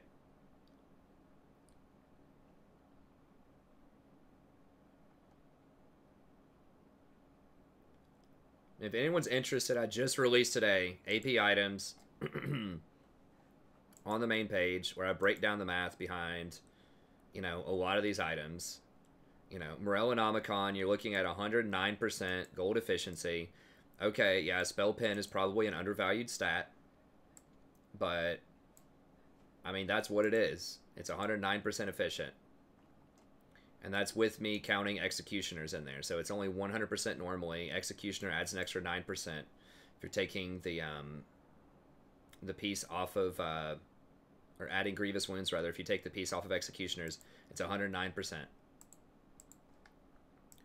Alright, when you math out Rylai's, or Leandri's, rather, even under, like, average conditions, we're not even talking, like, the best conditions, just average conditions for Rylai's, it's 189% efficient. It's 80% more efficient. So when you buy that item for 3,100 gold, you're really getting about 5,700 gold of value. I mean, that's basically like you're getting handed something like 2,600 gold. So 2,600, what, divided by 300, let's see. Like, you buy that item, it's like you're getting an extra, like, 8.5 kills on the house over something like a Morello. It's like, just pretend that you immediately got got 2 quadra kills in a row back-to-back when you buy Leandries versus Morellos. It's like, quadra kill, oh, cool, because I bought Leandries. Like, that's what happens when you buy Leandries versus Morello in terms of gold efficiency. I mean, it's by far the most overpowered AP item right now. And then just stuff to complement it. So, like, Rylai's is pretty good with it. Or Void Staff. Rylai's is going to be a little bit more efficient a lot of the time, but Rylai's and Void are good. I mean, yeah, at 1,500 gold, sure, you know. The Morello piece, the Forbidden Orb or whatever it's called, is pretty good, yeah. But, like, overall, you know, Morellonomicon just does not have the punch. Like, it just doesn't have the passives that it needs to have that kind of power. And I even talk about comparing it to 15 pin. Comparing Madness to 15 pin. Like, the 15 pin versus a 50 magic resist target, I think was something like 13%. I can't remember. I'd have to go back and watch that section of the video. But I'm pretty sure it was something like 13% versus 10%. So, you know, it's going to be marginally better than Madness. Maybe. Against a higher MR target, though, you know, against something like a 100 magic resist target, it's going to be much better. It's going to be 4% versus 10%. So it depends on what your targets are. But I talk about all of that and all these different scenarios, you know, in the video if anyone's curious. You can just watch the section on Leandries if you don't care about the other items. But I'll be back in 1 second. Just let me grab a drink really quick, and we'll get back at it.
Cat picks lately, yeah, I need to do some cat picks.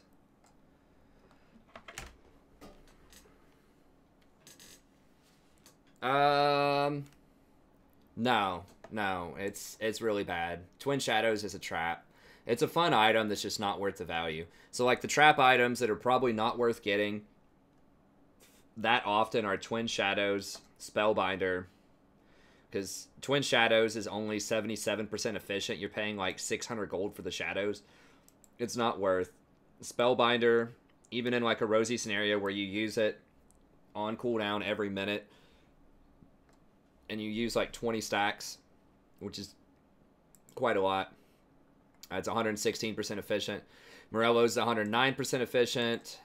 Luden's is 104% efficient. So those are kind of the biggest value traps, I think. We'll get into a game here in a second.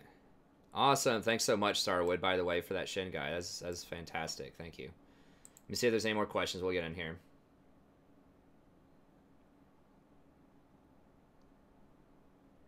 Look, student, it's fine, man. If you're winning with your item, that's fine. I mean, if I tell you the sky is blue and you want to believe it's red, I can't stop you. All I can do is, like, try to define the color and sort of discuss, like, why the sky looks blue. And if you still want to think it's red, that's perfectly fine. My 3 tips for better micro is the video with the dodging. So just go under 3 tips. Out here, I'll just link it for you.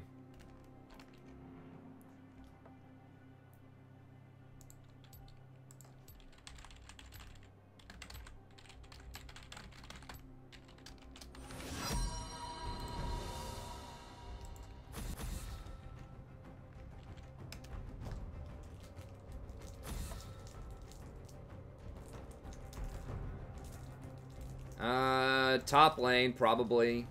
I like the jungle, I just haven't practiced it enough, but I think top is probably what I would play. I got a Ventress. Hopefully they don't get something crazy. No, guys, just watch the video. I just described it. I just described it. Yes. Spell Pin is good on Zyra, but 10% extra damage is, in many cases, better than the Spell Pin, depending on the target that you're against. It's much better against tanks, and it's pretty good against normal targets. Like, ultimately, that's what Spell Pin comes down to, is extra percentage damage. So right here, against a 50 magic resist target, when I'm talking about Void Staff, if you have 50 magic resist, it shreds 20 pin, that's 10% damage. So the 10% damage against a 50 magic resist target is equal to 20 spell pin. Okay, it's the same thing. Look, I'll do it mathematically here for you. This is the formula. You do 100 divided by 100 plus the magic resist, and that gives you the total resistances. So if we do... Let me see what we have here for you. I work all of this out in the video. So it's... So they have 50 magic resist, right? So it's 100 divided by 150. Boom. 0.666. So it's going to be... The damage is going to be reduced by 66.6%. Okay? Take off 20 magic pin, okay? So it's 100 divided by 130 now. Okay? The number becomes 76.9. So that's like a 10.3% increase in damage that you're doing over time. Right? So now you're doing 76 whatever damage instead of 66% damage. That's roughly equivalent to 10%. Alright, Haunting Guise gives you 15 pin. That is less than 10%. Okay, I can figure out what that number is here in a second, but if this is 10% at 20 pin against a 50 magic resist target, which is a pretty light target, it's 10%. 10.3%, if you want to be precise. Okay, this is good enough to play, I think. They're a pretty good team, but... Anyway, we can do it. So yeah, I mean, like a fully stacked Madness is going to be more. It doesn't even have to be fully stacked, though. You know, the 15 is probably something like 7.5% or 8%, something like that. So, you know, you could probably stack it for like 4 seconds or 3 seconds and have it be roughly equivalent.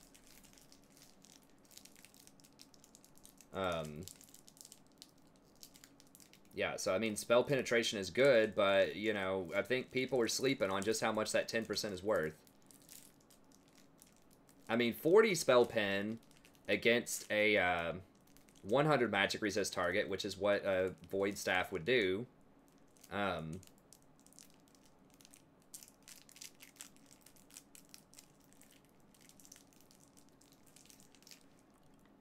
40 would be 80. I may have done the math wrong on the Void Staff there. I think I did. I think I may have done the math wrong in my mindless sleep. Did I? It's 40%.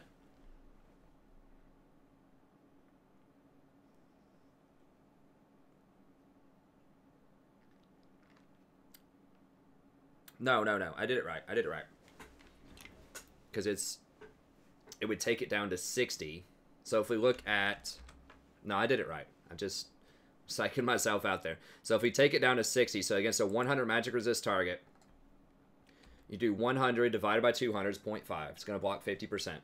Okay, so you do 100 divided by 160,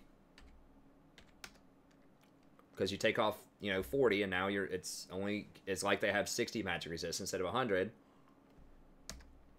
Gives you an extra 12.5% damage. So going from 50 magic resist, even though you're shredding 40 pin against a 100 magic resist target, you're going from 10% extra damage at 20 pen to 40 pen, only being 13% extra damage. So it definitely has diminishing returns at some point. So the moral of the story is, yes, magic pen is good. It gives you extra percentage damage, but just flat out extra percentage damage is also really good because it's basically magic resist. It's basically spell pen at the time.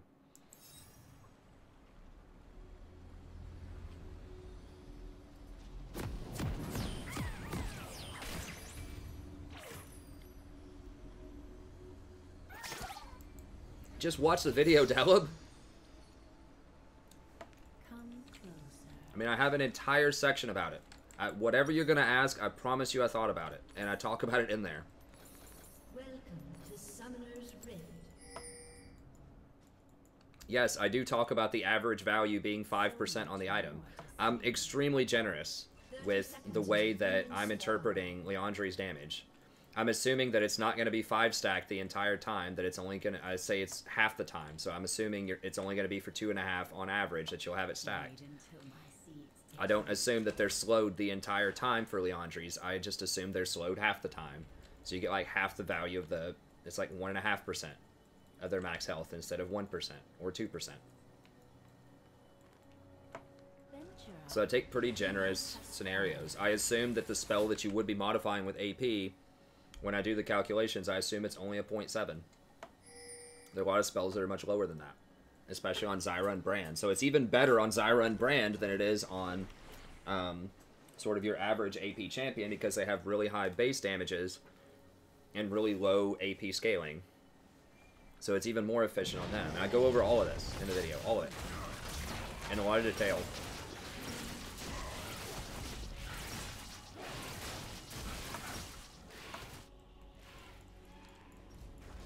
The answer is Rylai's is powerful as hell. That's the TLDR. It's even better than it was, and it was already the most powerful pure damage item in the game, mathematically. People, and you're wondering, like, well, why don't people just rush it every time middle lane? Because they have to have mana middle lane.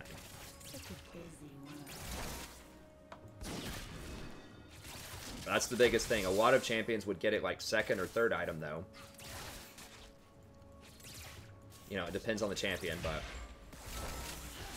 Zyra doesn't have to get mana because she has really good mana management. So she really gets to abuse that in the bot lane.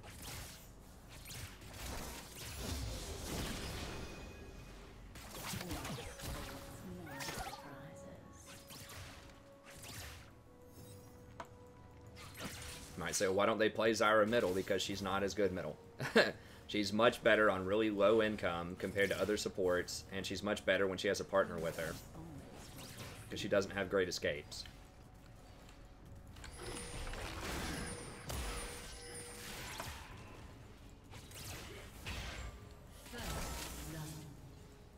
Huh. Damn, she got executed. That's rough.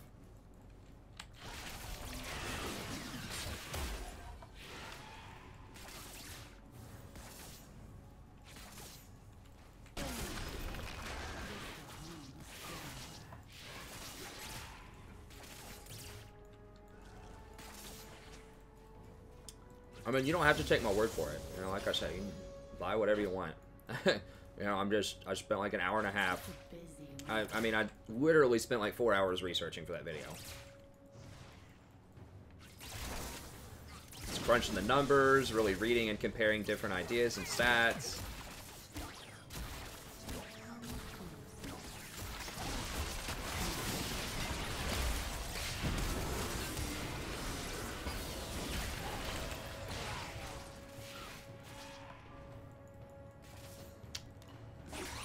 I gotta be really careful about the Leona.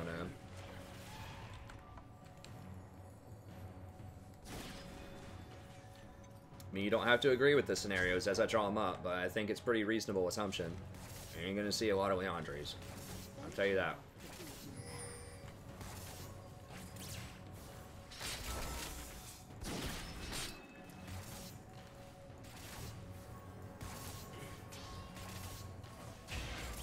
Yeah, I mean, if people want to rush Spellbinder or Morello or Twin Shadows or whatever, you know, that's fine.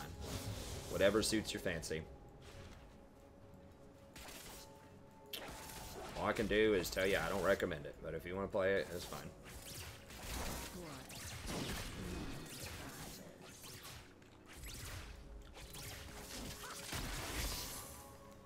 I really wish they would make Twin Shadows better, but it was really good at one point before they nerfed it a lot. And it had like a 60-second cooldown. You could use it for scouting. Now that might actually make it worthwhile if you could consistently use it to scout, but right now the cooldown's just too long for that. I should have rooted her first. I probably could have completely busted her up. I just wanted to use like a Q on her though. Who is it? Kha'Zix?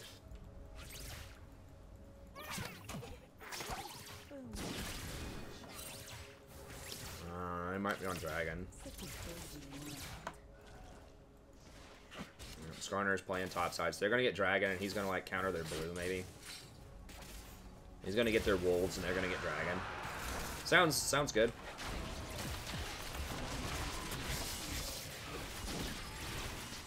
Yeah, Skarner done goofed up. Like, you can't play the top side of the map against a Kha'Zix because you know he wants to get Dragon early. It's a huge mistake, positionally. So it's going to be bad. They have a very dangerous team for late game.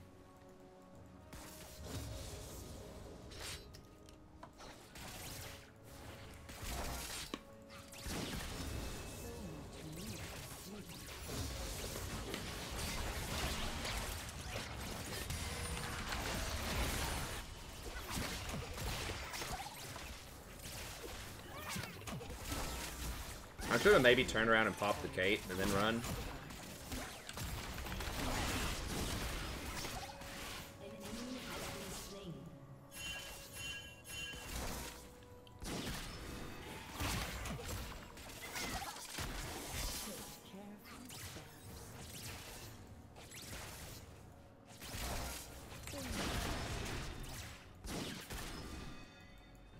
That's annoying.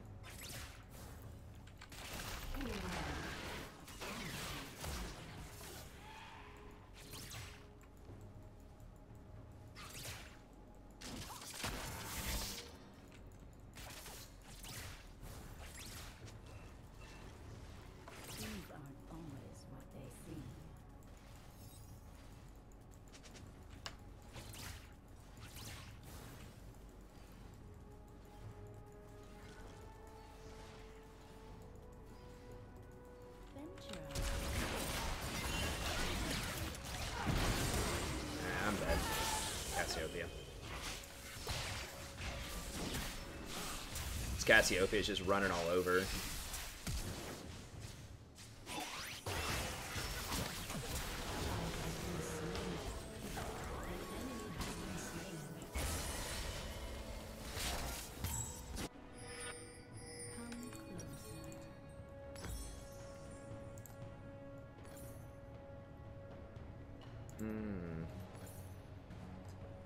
Killing spree. Double kill. Alright. I guess I'll take it. I mean, I guess she's doing well. It feels like Cassiopeia is just running the show, but it was a good comeback. It was late, but it worked. I should have backed up. Like, I shouldn't be playing that aggressively without Vision in the River against a Kha'Zix. I mean, it didn't have to be Cassiopeia. It could have been Kha'Zix. I just didn't adjust fast enough. Venture off the beaten path. Leona got one of them. I think she got me.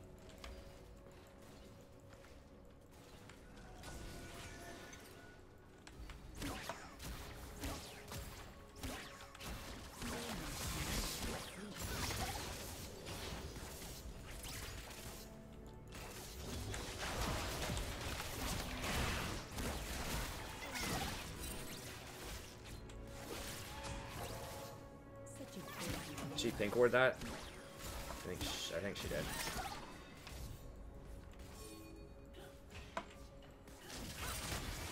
No, she didn't. Okay.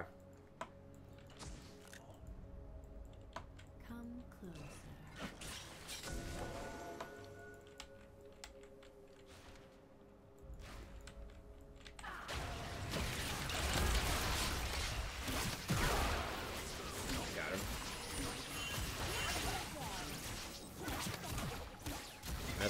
mess with the bull, you get the horns.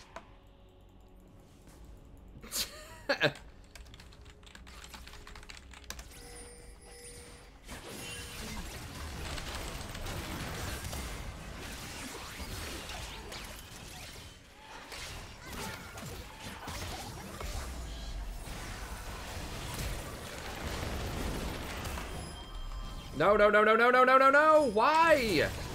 God, she was out. Oh, she killed herself. Like, there's no reason to ever use stopwatch there. Like, even if I didn't root him, you were still dead. Like, there's no way out of that.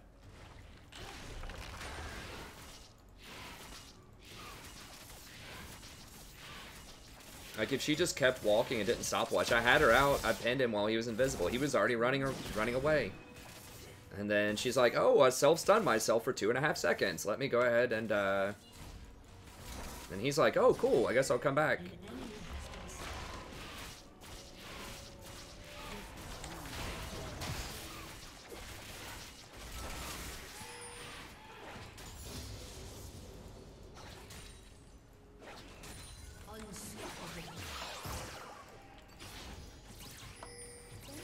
So we're doing all right, but that's,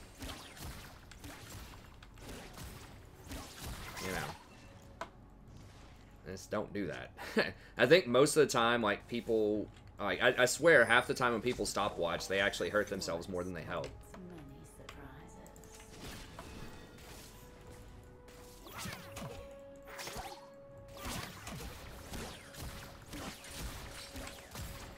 Damn it, I walked out of the bush. Alright, Kha'Zix is around.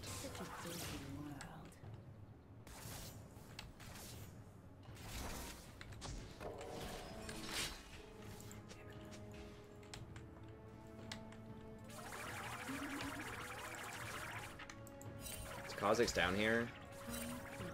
He might be. Okay, Skarner's in the river.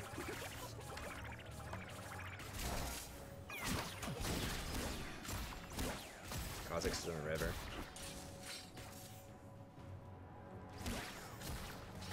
I think they might kill Kha'Zix here. She missed her thing. Dang it. I wish if she would have connected it, I could have killed her. Is she really backing? Oh god. Alright, well. If they see us back, they're gonna dragon, so I gotta be here, I think. We have to back in shifts.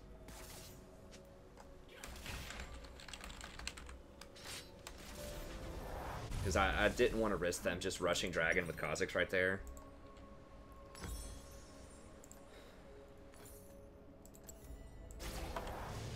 And I thought they might hard push into the tower too, and I didn't want to lose the experience and gold.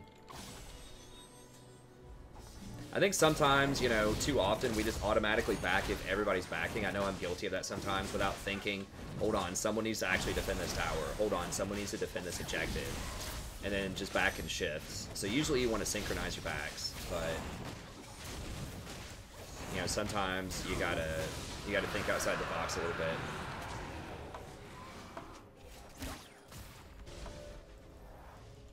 So I'm gonna try to, I don't know if they had this warded or not, but A promising garden.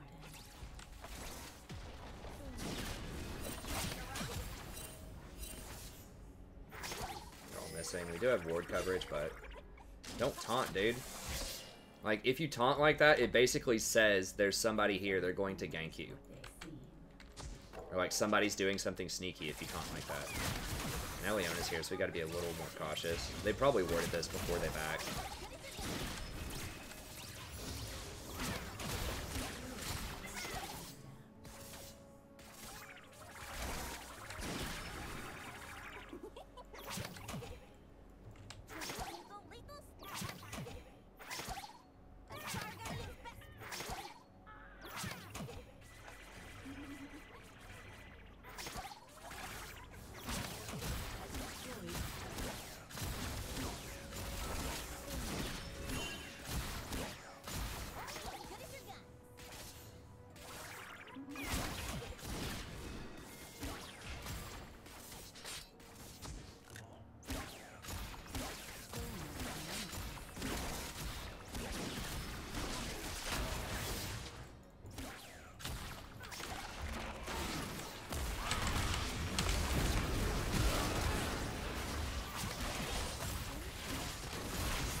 I don't know if we want to play with this.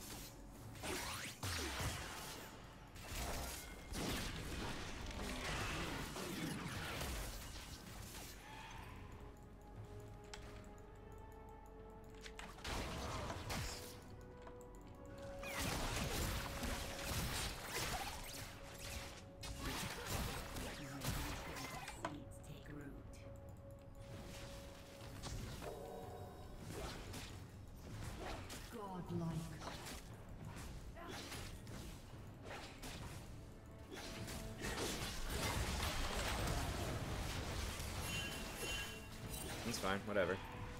Your team has destroyed a turret. Got a 25 stack Mage Eyes. This is one of those fabled, like, good Luxes.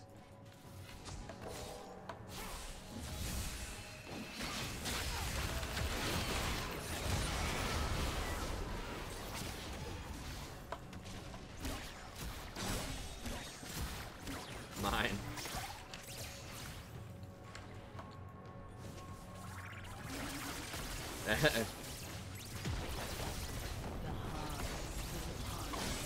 You're full stacked, bro. He's like, I got a stack, man. I've only got 25. It's like, that is the limit, sir. Oh god, I'm dead, aren't I? Well, at least I got Kha'Zix. Oh. Nah, I'm dead.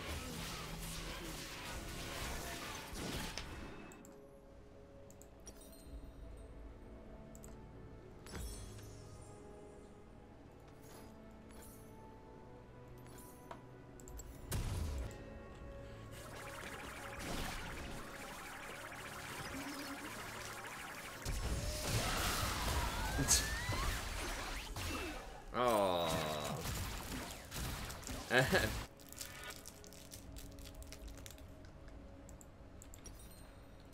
forest holds many surprises.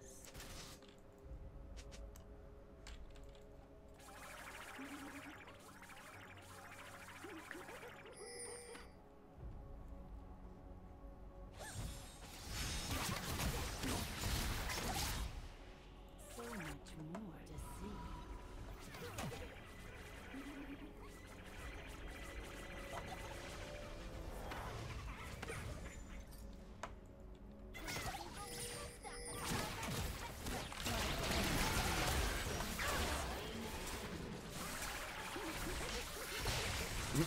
Why are people inting so much in these games? Dominating. I mean, I'm not gonna say I feel that bad.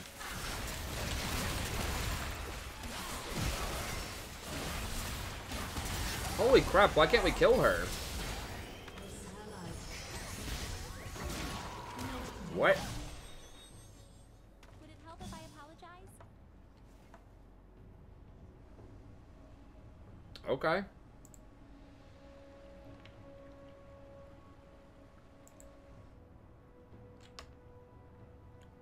I guess it was unlucky. Like, maybe Jinx just didn't get crits or something. I don't know. I mean, I know Rod definitely gives her some health, but... she felt surprisingly tanky there. Okay, whatever. I'll just get a book. Oh, fine.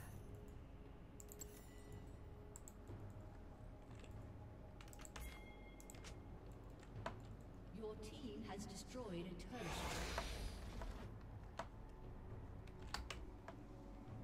Yeah, we needed to not feed the Cassiopeia. I mean, she's died 8 times, but Your team it doesn't matter how many times she died. What matters is how much gold she has, and we just gave her a lot, so that's not good.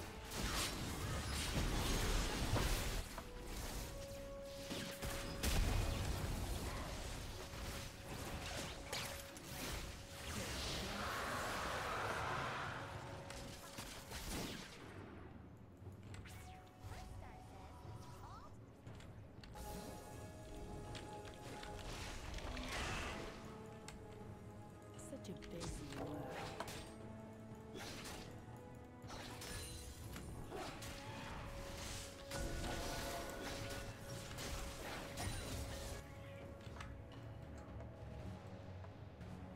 Wait until my sleeves take root.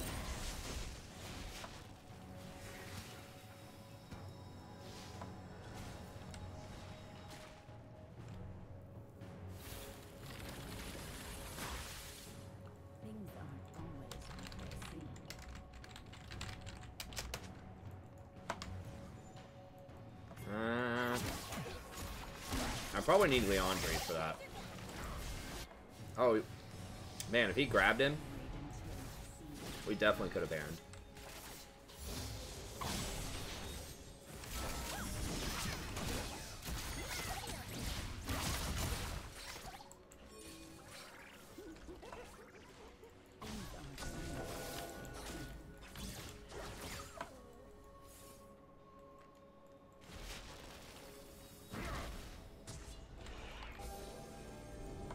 I don't think there are any wards in here. I'm just making sure Kha'Zix didn't drop any. Such a busy world. Wow, I missed it? Oh, because he gets that speed increase. Damn it, I forgot about that. He gets like a 40% speed increase or something when he goes into a bush. I totally forgot about that. Oh, well, that was a fail. Come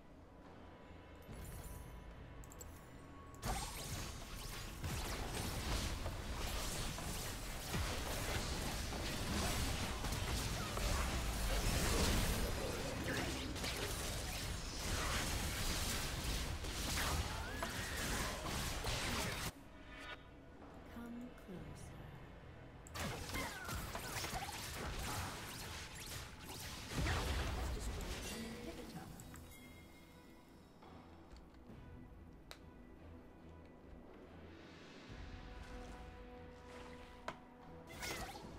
So much more to see.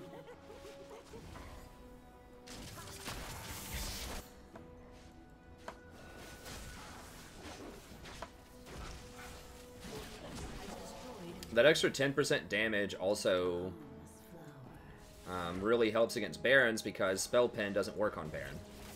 So it's just one other little small perk that I didn't mention in the video.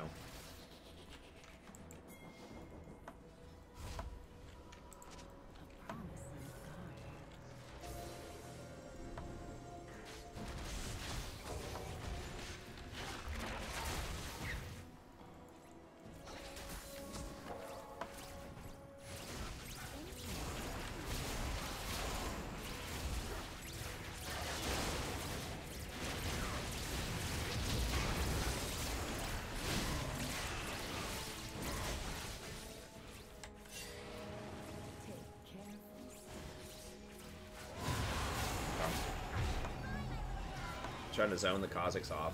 That's fine.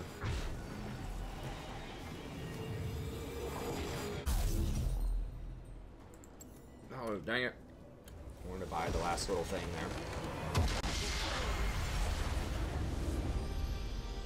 there. I'm just sitting over here dancing.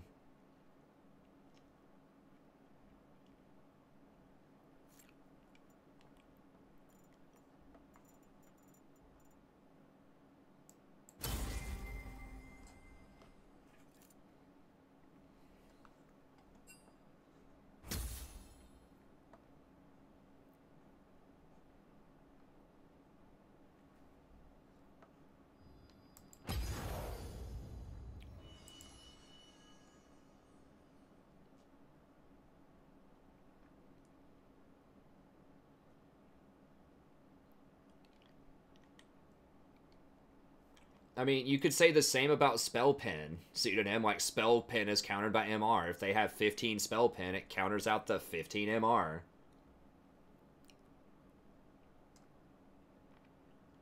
Like, yeah, I mean, the more MR they have, you know, obviously the less valuable Spell Pen is going to be, or the less valuable that, you know, percentage damage is going to be.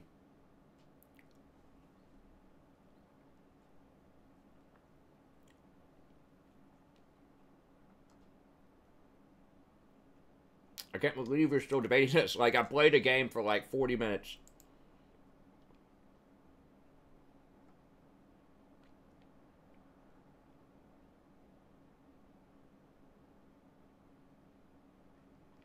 We're currently in gold 2. What's up, Martin?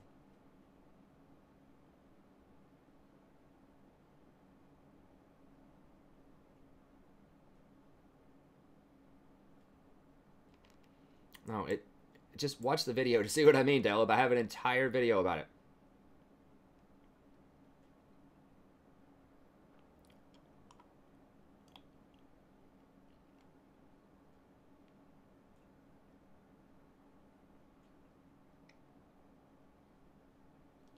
Romeo and Juliet.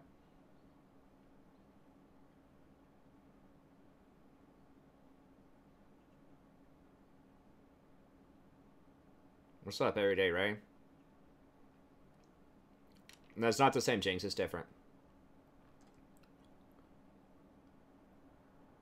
Wait, then how about Cat? What do you mean, how about Cat? She doesn't use mana, and the health is alright. Yeah, I mean, I think it's good on her. I mean, look. There's going to be a lot of people. I think it was pretty standard on her before to get, like, Gunblade Leandries. I mean, I'm not a Cat expert, but...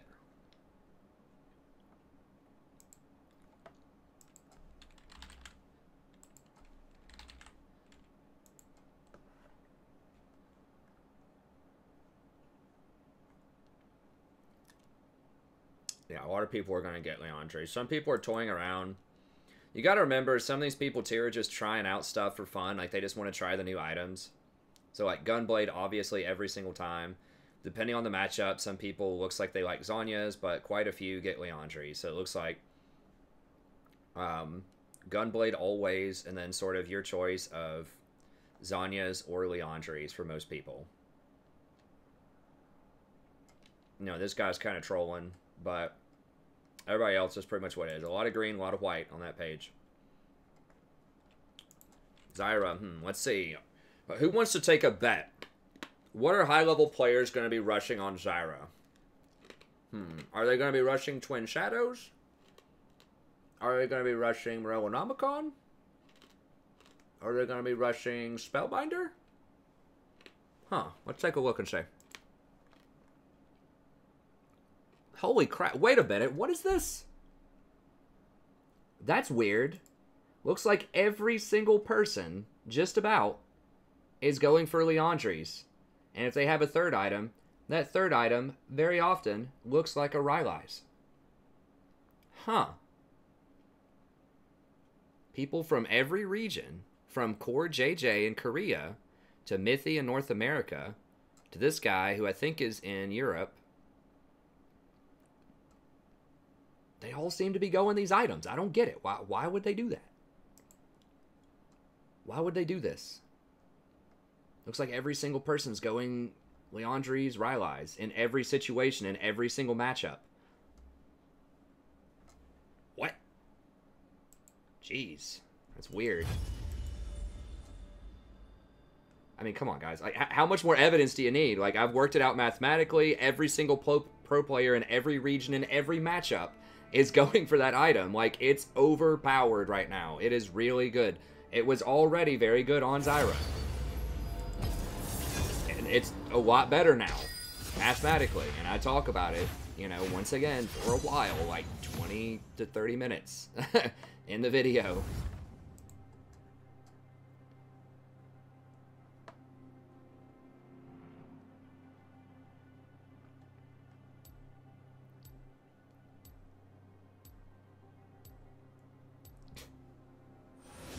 I mean, I don't know, man. Like, I don't know how many other ways I can explain it to you.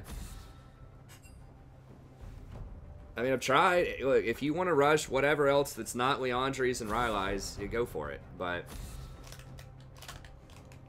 I don't always agree with what pro players do all the time. I'm not like a pro player parrot, you know? But this is one where I do agree.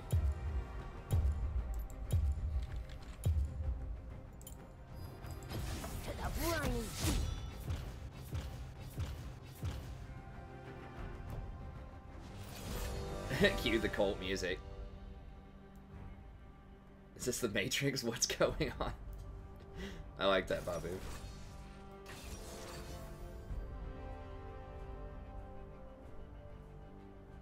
Jugglers. I mean, I don't know, man. I'm just having a little fun. But in all seriousness, no, like...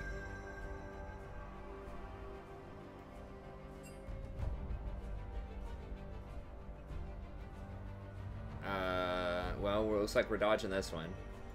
I'll see if someone else will dodge. I'm gonna pick something and just like troll as hell that's like halfway viable.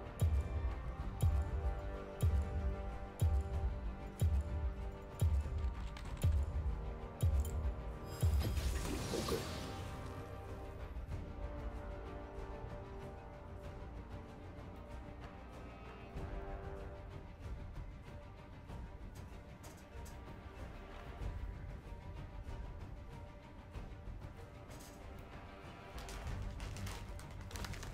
I shouldn't have to burn a 10-point dodge on this, because this kid's like blocking Teemo.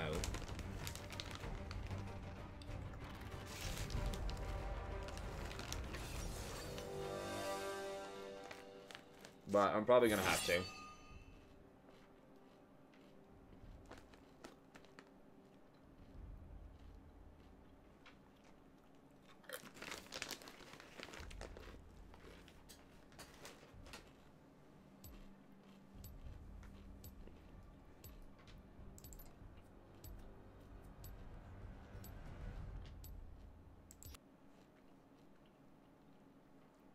Well, looks like we're doing a normal game.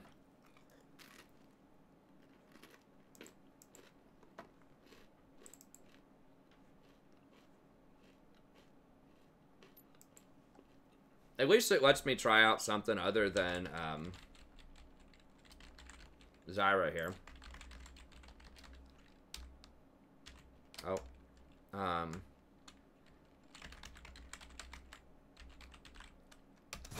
There we go.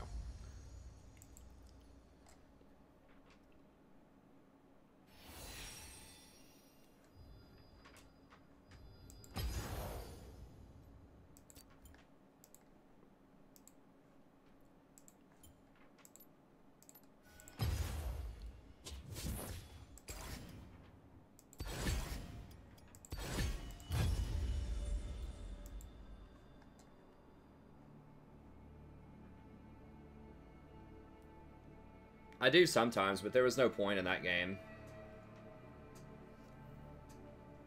Well, the trick is you have to like pick something that's like borderline viable so that they actually believe that you're going to pick it. So it has to be something that seems like it's bad but is borderline viable. If you pick something completely ludicrous, people will probably know you're bluffing and then they'll just call your bluff.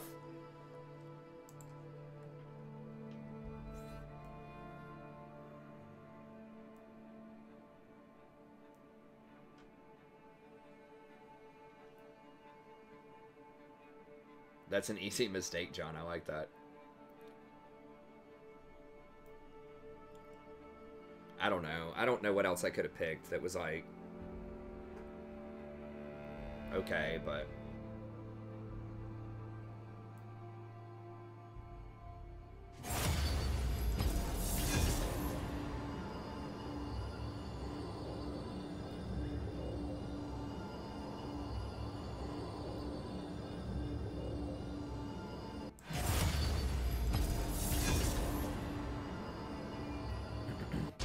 well, the lower the magic resist, actually, the more your penetration matters.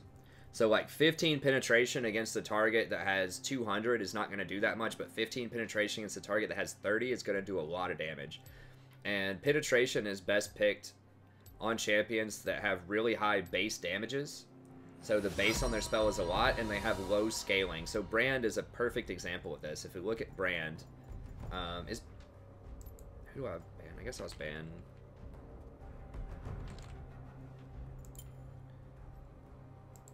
So Brand is like the textbook example of this. Let me see if I can pull him up here. So if you look at Brand,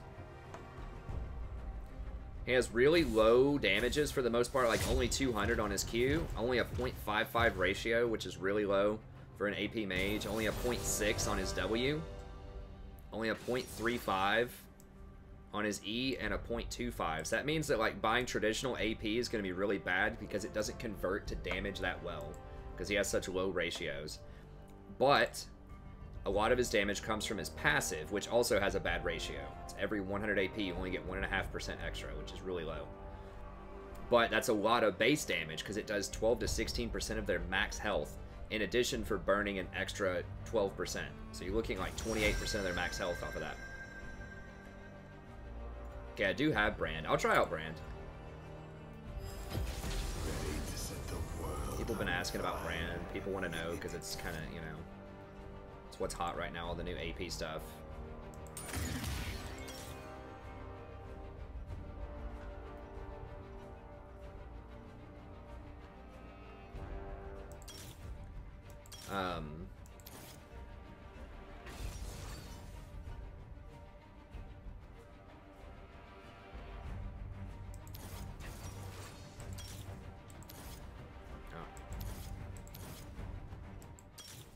No! Dang it, now Brand's gonna be like banned or something probably, or they're gonna pick it, most likely. But anyway, so that he's the perfect champion where you want spell penetration. Right? Because he has really low AP ratios and he has really high base damages. I'm trying to think of someone who has low base but high scaling. Maybe like Cassidon. Let me see.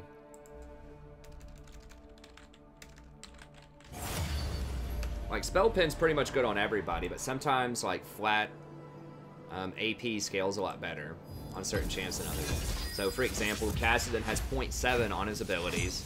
Pretty low base damage. Right? And he has nothing innate that gives him extra damage. So, and he has 4 abilities that all do, like, relatively low damage, but have really high ratios with a 0.7. So he's really good with AP. That's why people get something like Rod of the Ages, which gives you 100 AP, and they'll get Lichbane and third item. You know, they'll probably either go... These days, they might go Death Cap, honestly, as third. If they're winning really hard. If they're not, they might go something like Zonya's, but...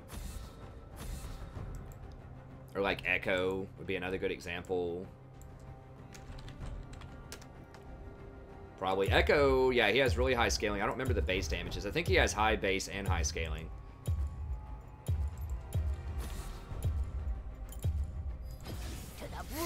But Echo's another person who goes like Protobelt Lichbane.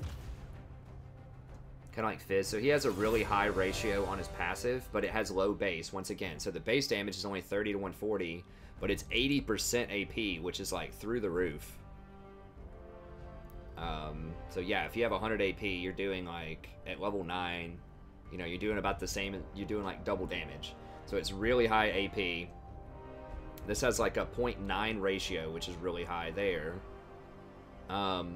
This has a 150% ratio and a 160 base. 40%, not that impressive. This has 150% with a pretty low base of 150 and 300 for an ultimate.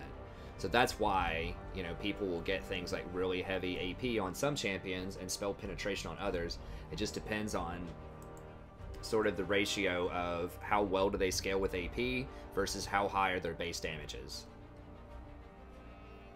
Some champions have high both, like someone like Anivia has, or Veigar, they both have really high base and really high damage.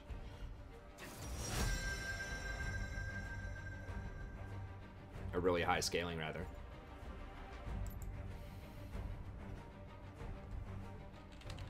Try Brand out. Brand's not amazing against, well, it depends. This is kind of a tricky matchup. Okay, yeah, that's what I want. Eyeball Collection, Taste of Blood.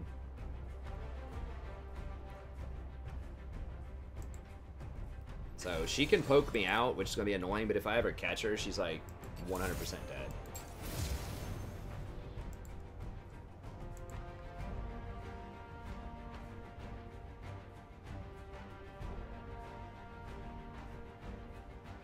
Yeah, Veigar has really high of both.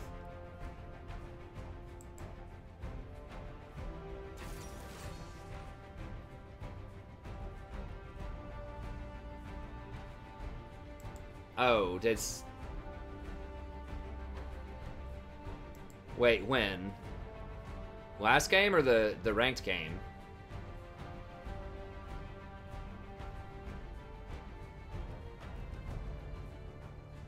I didn't even notice.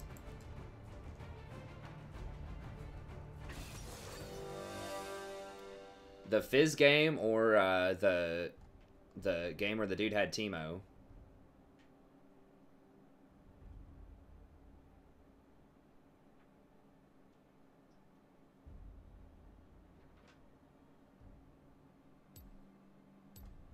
Oh, bruisers are awesome. Alright, Hishin. I mean, it depends on how you're defining bruiser, but Shyvana, Warwick, like, they're really good in the jungle. Like, I would argue that a lot of the best solo queue junglers are bruisers. Like Shyvana, Warwick. I mean, it depends on how you're defining bruiser. Like, I guess Rammus would be considered, you know, like a full-on tank, or Sejuani. Those are really good. I mean, top lane, like, Camille is really good right now. Fiora, you know, you might classify those as fighters rather than bruisers, but I think most classes are pretty balanced right now, honestly. Most types of champions. There are certain champions that aren't great, but I think entire classes of champions, there's something in pretty much every class that's probably going to be pretty good. Everything that's sort of like a big, broad class of champions. They're definitely viable picks. I mean, Udyr's respectable in the jungle and solo queue.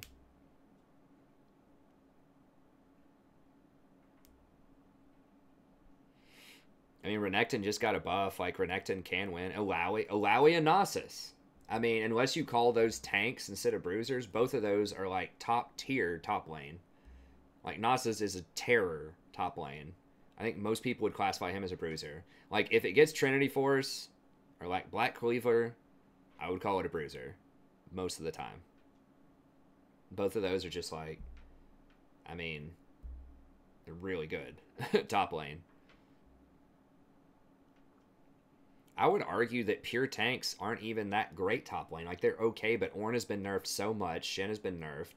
Like, they're all right. Maokai's been nerfed. You know, they're okay. But I think that kind of the fighter stuff, fighters and bruisers top lane, are even better. AP tops aren't even really a thing, except for, like, Vlad. I don't know what you want to call GP. I guess you'd call him, like, a carry. He did get nerfed a lot on this patch, but, you know, I think that there are a lot of bruisers that are good top lane right now. Depending on, once again, how you're defining bruiser. If you're defining bruiser as, like, Irelia, I would say even Irelia is alright. Jax is, like, okay, you know. Jax is pretty decent in the jungle, too. I hate to admit it, because I haven't historically liked Jax in the jungle, but, you know, he's doing a lot better now with Press the Attack, and people have figured out some item builds that are pretty good on him. But, like, I think Jax is pretty good. Irelia is alright. She's not amazing right now, but she's okay.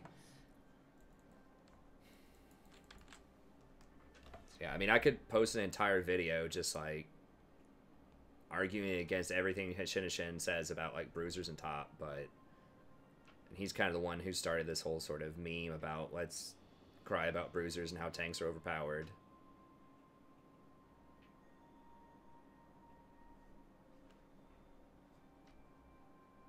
Minions have spawned. I mean, I think they're fine. Like, you know, somebody's favorite champion may not be the best on, you know, a specific patch, but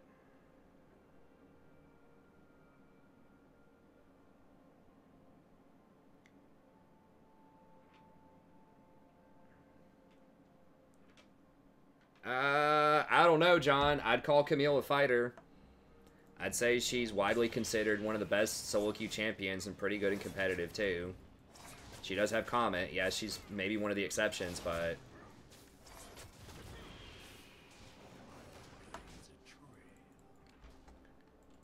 I mean, yeah, there are certain ones that stand out above others, but I mean, I agree that I don't think Riven's amazing right now. Like, there are some fighters that aren't good. But I think Fiora is respectable. I think that, I think Camille's really good.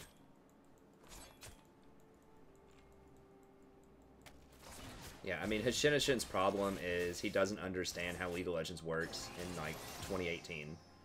You know, he's still trying to play it like it's Season 1 when people don't know, like, macro, which is pretty much what someone just said. Like, he expects top to be a 1v1 lane and cries about it. It's like, it never would have been a 1v1 lane if people actually knew how to play the game back in Season 1, but no one did because it was new, and no one was really taking it that seriously.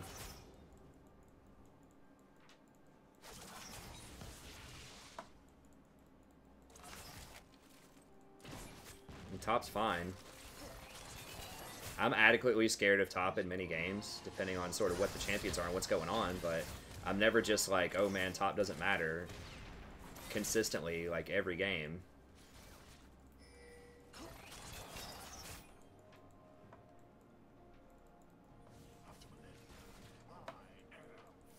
Shinishin's just an angry person, though, if you've watched him before. I mean, this isn't like a new thing. He's just gotten a lot of press lately.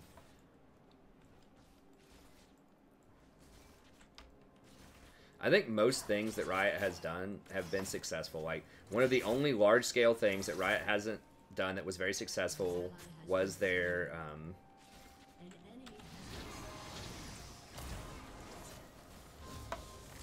the forcing flex Q on everybody in Season 6. That was rough, but I thought it was still overall a good season. That was just something that was widely, that people did not like that. And I think rightly so. That wasn't a good idea. But they were trying. Like, they had a good idea, and they were, you know, honest enough to take it back when it didn't really work out so well. So it wasn't a complete failure of a season. It was fine, but... Okay, I'm going to see if I can get the Jinx. Sona's playing too passively.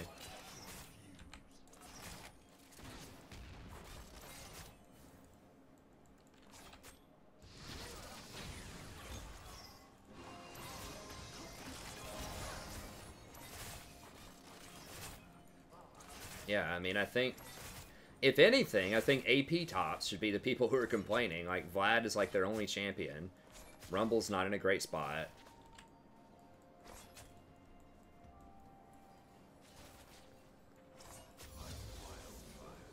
No, I don't think that's true. That's balance. That's not to counter bruisers. Bruisers don't usually stack that much health. They'll stack some. That's to counter tanks, which is what everyone complains about.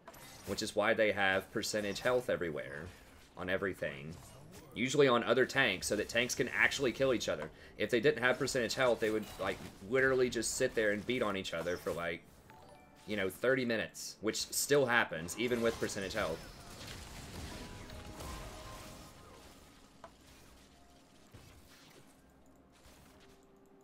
Like, the percentage health is a good idea because it counters health stacking, which health is historically the most abused stat in the game.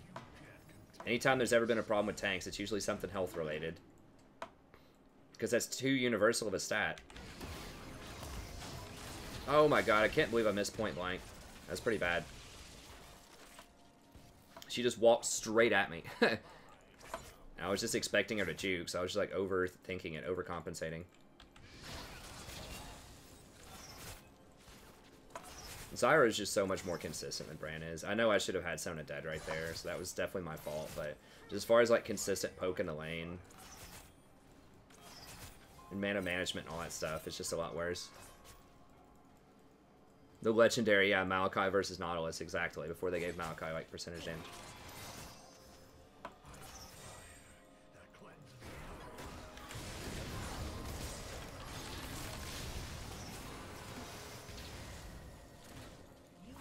Got him, baby.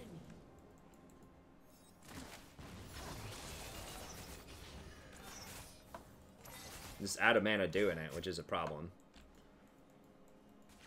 But yeah, I mean, I like it. I like the percentage health. Yeah, it leaves some tanks in the dust, like Nautilus, who haven't been updated to get something like that, but...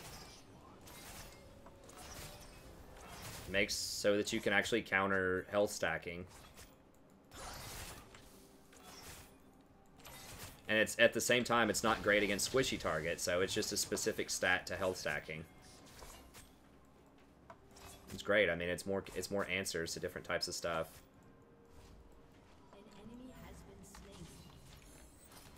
Because there's armor penetration, there's magic penetration, so it makes sense there should be health penetration, or else everyone would just stack health against Pen.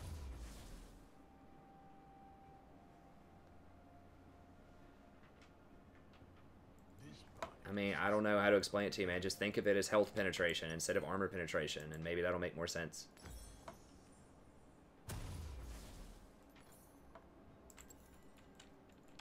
Like, there has to be some counter to a stat. If there's no percentage health on anybody, there's no counter to flat health.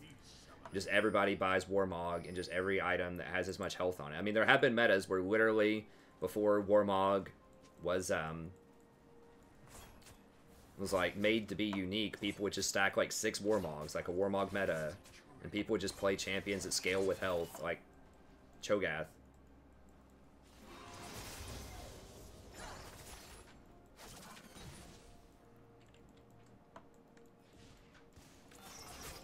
I mean, yeah, Cinderhulk Warmog is already pretty difficult to deal with. Like, Cinderhulk Warmog into, you know, Adaptive Helm, or Spirit Visage, or Randuin's.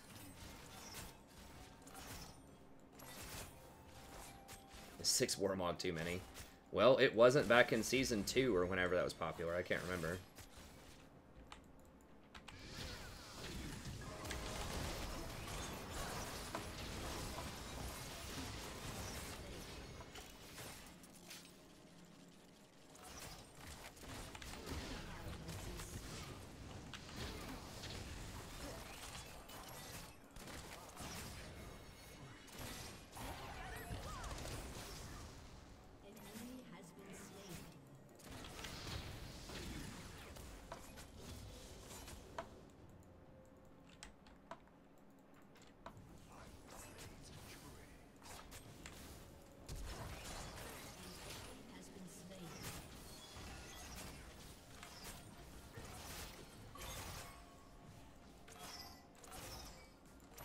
I don't know, Della, man. I've explained it so many times. There are counters to every champion right now. Like, if what you're saying is true, if there's no counterplay to it, why isn't everyone playing Maokai?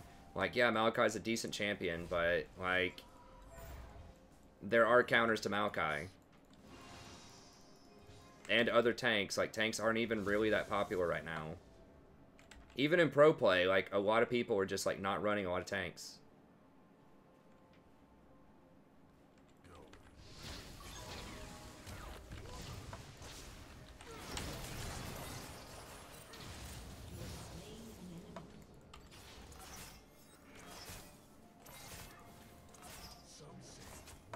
The thing about Brand 2 is you have to hit 2 skill shots, not just 1. Like with Zyra, you basically have to hit 1 skill shot and then they're dead. With Brand, you have to hit 2. Like, you gotta hit the W most of the time, and the Q. E's so short range, like, most people won't let you just walk up to him like that.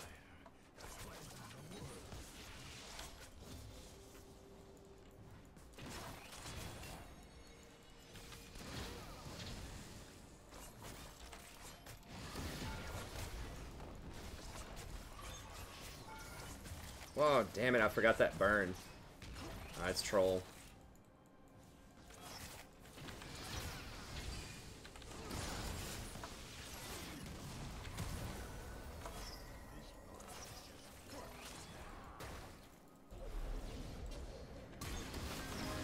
Yeah, I'm out of mana.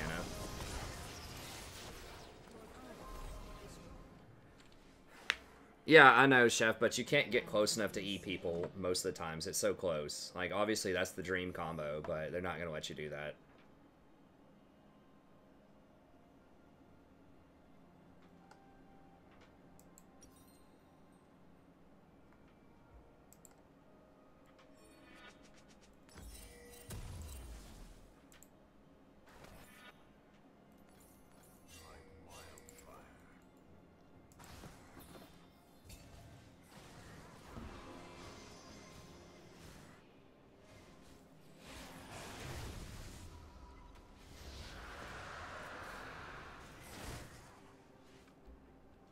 No, this is a normal game. I had to dodge. We had a Teemo 80 carry before.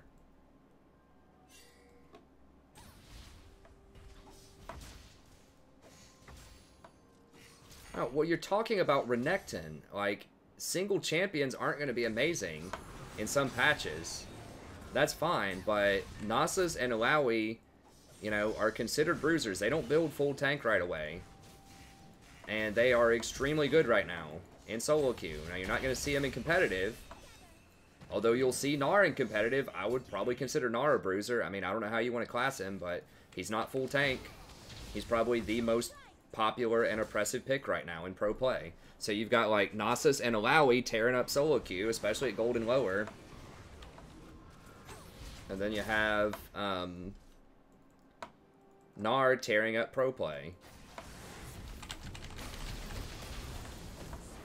Wow, okay. So he's just randomly hanging out in that bush. That's cool.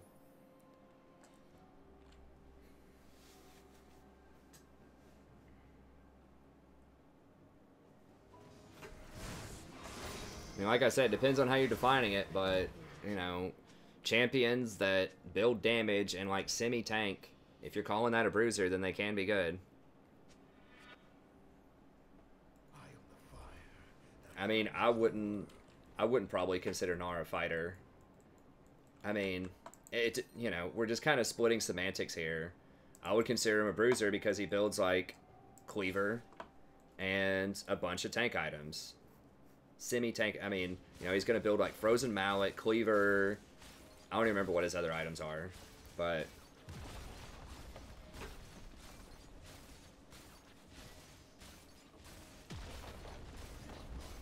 Well, man, I don't know what to tell you, man. It's up to you.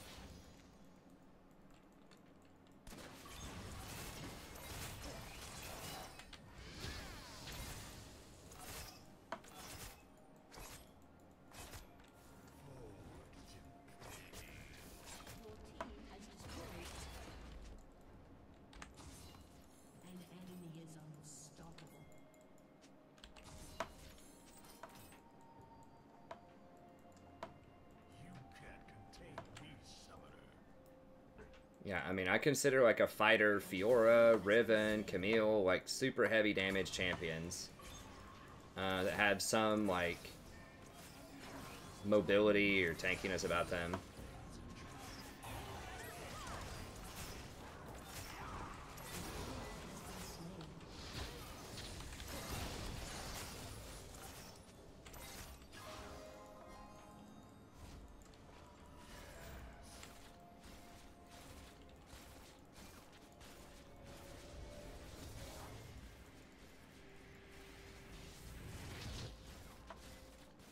Yeah, Jinx is pretty obnoxious.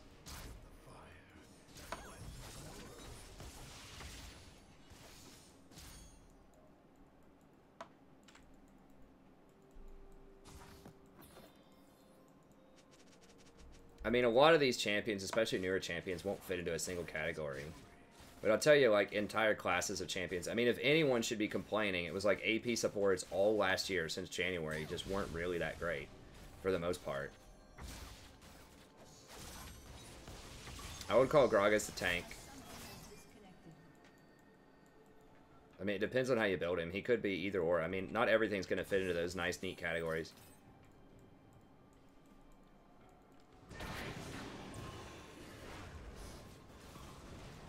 Yeah, I think most people call him a tank.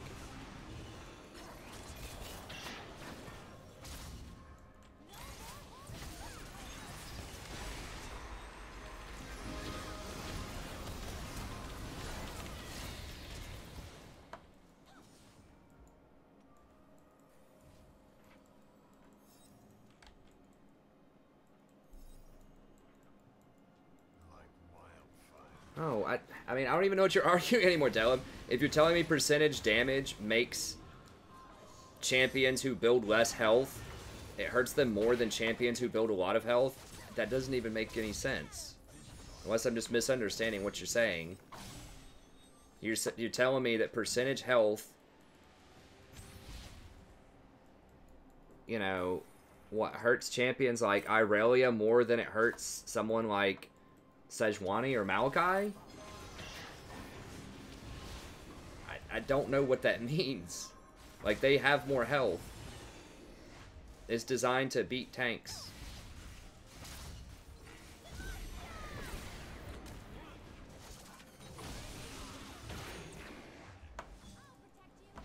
Yeah, I have a focus in literature. I do 19th century Brit Lit.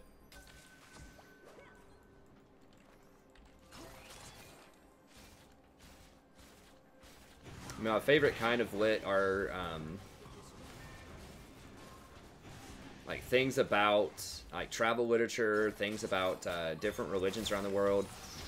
Like really kind of religious themed novels are fun, or economics types of novels. So I really like favorite novelist in the 19th century. George Eliot's #1 by far, best British novelist. Elizabeth Gaskell's good. Marie Corelli's pretty good. Harriet Martineau's pretty good. Bronte sisters, they're pretty good. I like Wuthering Heights a lot more than I like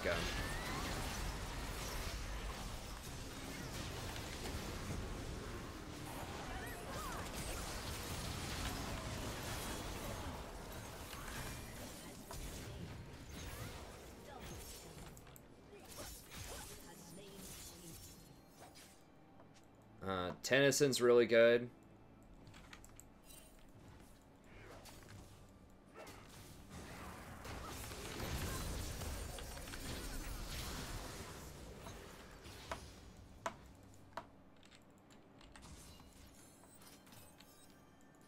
Trenomir's a fighter.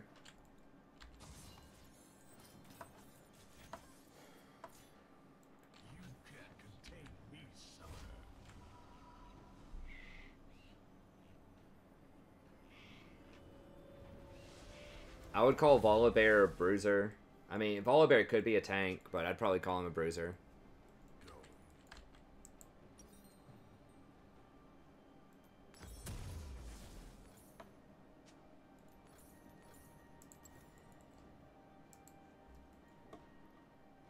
I wouldn't get too caught up on the classification system.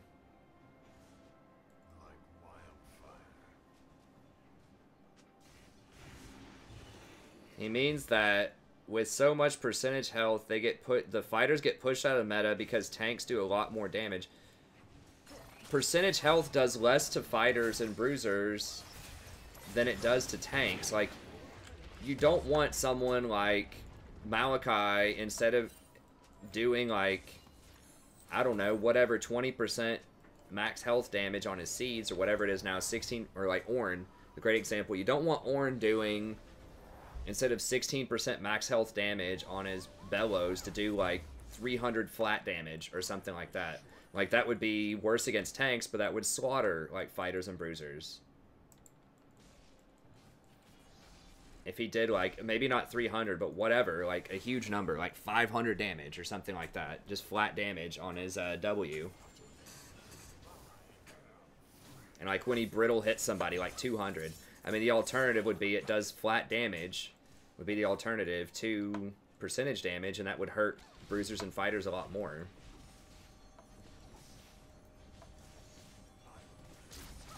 Like, unless you just don't want anything other than bruisers and fighters to be viable, like there has to be, you know, something that's good against them, and percentage health is not one of those things typically.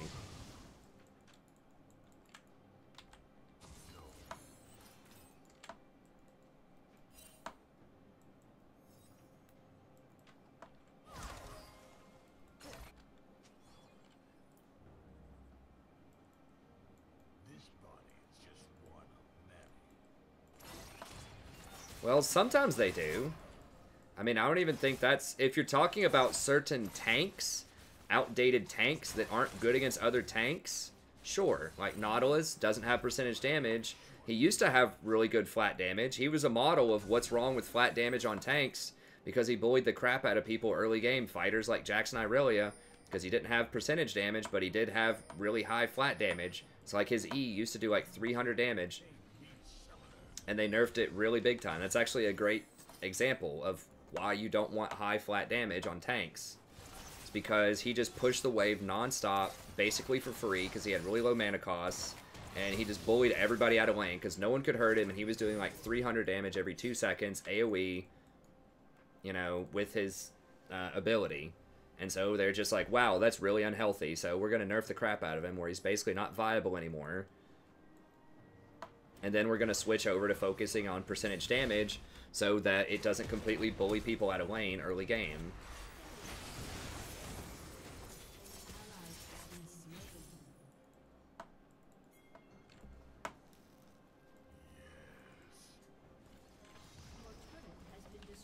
And I wouldn't even say, like, it depends on the champion. Some champions who don't have percentage damage are still fine. Some aren't, but some are. I mean, like, I don't know. Nasus doesn't have... I guess his ultimate does have some percentage damage on it. Does Alawi have percentage damage? I guess on her E. It's like, not a percentage of max health, though. That's a percentage of damage that she personally does to the spirit that she rips out.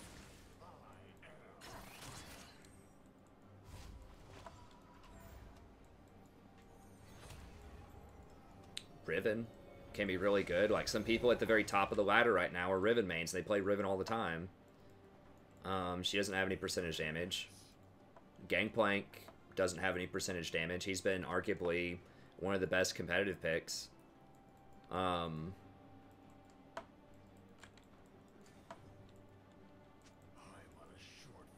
Jax doesn't have percentage damage, and he's one of the most popular junglers right now in pro play. He's pretty good. Rammus, I don't believe, has any percentage damage. He's really good as a jungler right now.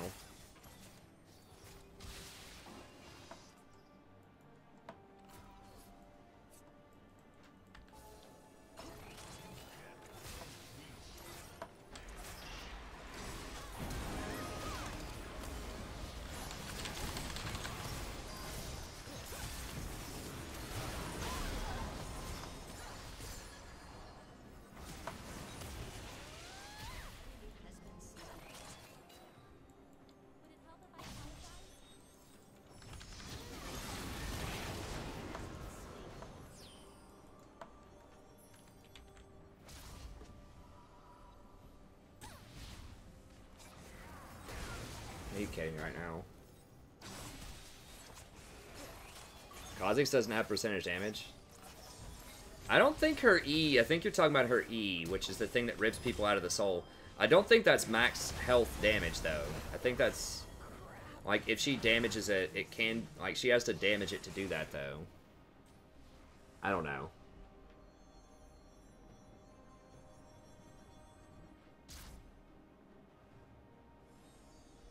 I don't think tanks are the problem right now. An enemy is unstoppable.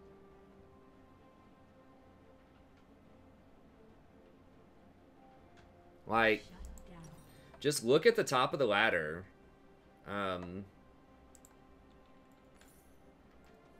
Like, if tanks were really overpowered in solo queue, then people at the top of the ladder would be playing tanks. The top people that play top lane at the top of the ladder would play tanks, but they almost all play fighters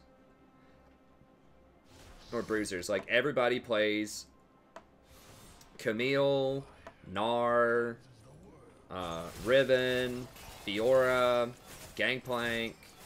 Like, you're not gonna see anybody who's got like 200 Maokai games at the top of the solo queue ladder. You know, you're not going to see anyone who's like a Shin main, you know, who just like one-trick Shin and is like number 5 on the solo queue ladder. Like, it just doesn't happen. I mean, if tanks really were that overpowered, then they should be at the top of the ladder. But they never are. Never. Even when they're really strong, they just aren't. Like, yeah, they're really good and competitive, and they're really good on some teams, but overall, you know, fighters just climb better in solo queue at the top lane. There's virtually no doubting that.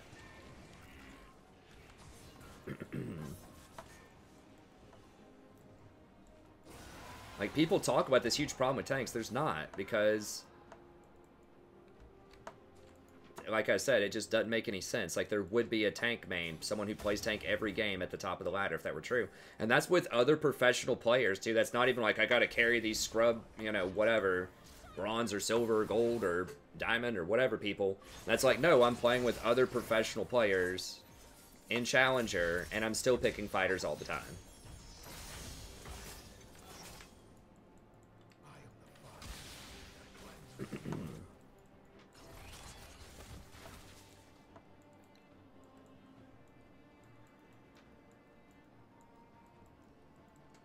Yeah, I just don't see a workaround to that argument though. That if tanks were really overpowered as a Shinshin, like, you know, dreams, then they would be at the top of the ladder. Everyone would abuse them.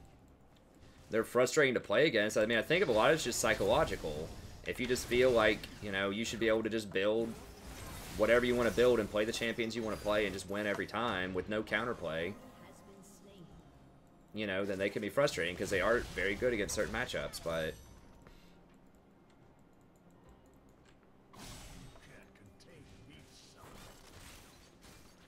it has nothing to do with viewers. Some of those people don't even stream. Like, a lot of them are pro players who just don't even stream. They don't even play that much.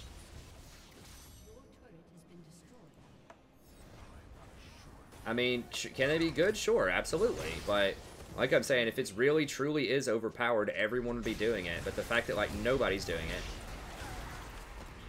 at the top of the ladder, you know, people just get frustrating when they play against tanks. And tanks have been too strong at some points, you know, throughout Lee's history, but it's not like a pervasive problem. Like, you know, his Shinshin's rant made it seem like for the last 3 years, tanks have been, like, completely unstoppable.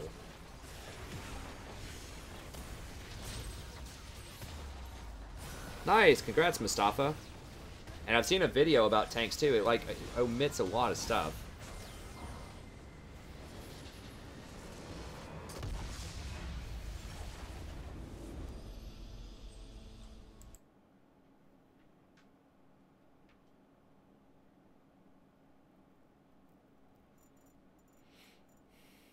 I mean, let's go look really quick, and then we'll get back to playing ranked.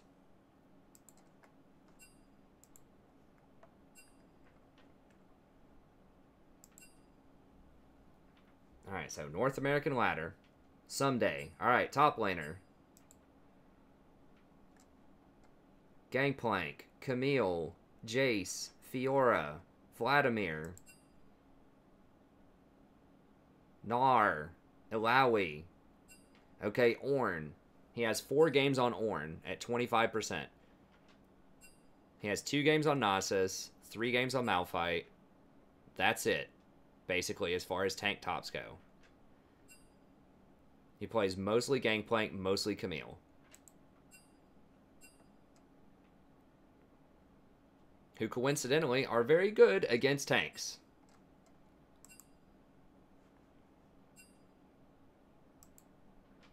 Let's look at, like, the top 10 here. This guy plays mostly mid. It looks like if he gets auto-filled, he does play Ornn top. But the vast majority of his games are mid.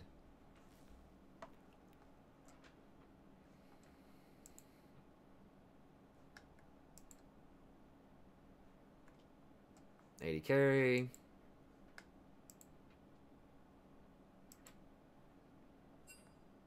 AD carry. 80 carries are always complaining too. Oh, tanks are so powerful. How do we ever beat them? Even in the jungle. Like, Nidalee. I guess Rek'Sai's kind of a tank. Elise, Lee Sin, Zack's a tank. This guy mostly plays Nidalee. Like, Nidalee, Elise, Lee. Rek'Sai depends on what you want to call her. I would call her more of a bruiser or a fighter, but not a tank. Even in the jungle. Nasher Tooth is a, that's Power of Evil. He's a mid laner. This guy, I'm not sure his position, but he one-tricks Yasuo. I don't know if that's the guy Yasuo or not. Yeah, basically fighter, mage, fighter, a couple of games on a tank, mage, fighter or bruiser, whatever, fighter. Like, you're just not seeing a lot of Sejuani's, Maokai's, Shins, Rakan, Janna. You know, there's a couple of tanks in there, but he plays mostly enchanters. So even at the support spot, where tanks are like, you know, OP right now. No tanks there.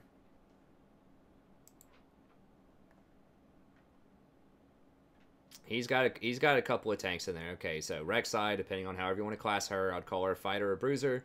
Jax, fighter. Sejuani, tank. Jarvan's weird. Probably tank, or not. I'd call Jarvan like a bruiser. Nidalee, not a tank. And then we'll do like one more, and that'll be it. Okay, that's 80 carry. This guy is like one-trick Riven, and then TF Blade is a Kali. So, Riven, Camille, Renekton, Fiora, Jace, Irelia. None of those are tanks. And TF Blade, I think, just plays a Kali all the time. Yeah. Kali, Irelia mostly. Does have some orange sprinkled in there. So, okay, there's a couple of tanks. Gnar. But, you know, the vast majority of his top play champions are fighters. Or bruisers, depending on how you want to class them. So, there's just no way that this many top laners who are at the top aren't, like, one-tricking tanks if they're really overpowered. I mean, that's part of my logic. It's because there's counterplay. I mean, other champions that are really good right now beat them. I mean, like, Camille's really good against tanks. Gangplank, really good against tanks. Gnar, really good against tanks. And those three are very popular in pro play, too, right now, and that's why you're not seeing a lot of pros play tanks top lane. They're really only playing them, like, in the support role. Like, you're not even seeing that many jungle... that's not true. Like, you are seeing a decent amount of Sejuani, I guess, but you're seeing more and more things like Jax and stuff like that in the jungle, too. I guess Zac is popular. There's still quite a bit of tanks in the jungle. But top lane, you know, you see him some, even in pro play, but...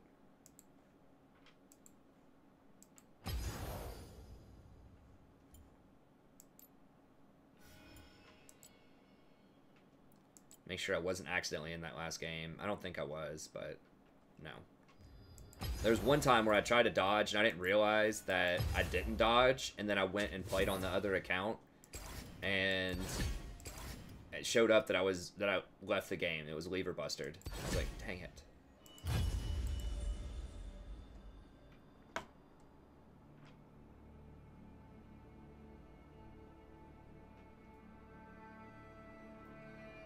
What's 8.1 patch? Yeah, it's... Lee's pretty rough. I mean, how is this 8.1? What do you... Did I miss something? Does it say 8.1 somewhere? I mean, this is the current up-to-date, like, ranking. Unless I missed something. I mean, dude played a game 5 hours ago.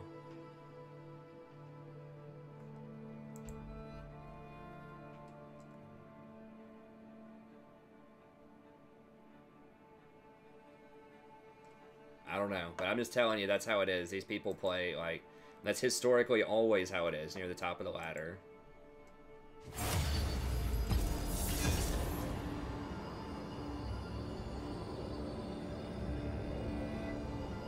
Yeah, they're just good champions against other champions. There is no Peanut. Like,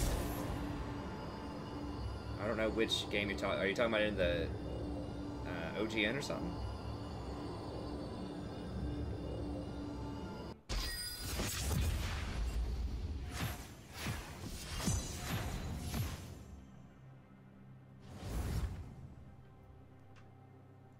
Yeah, there are certain comps where Nidalee's bad.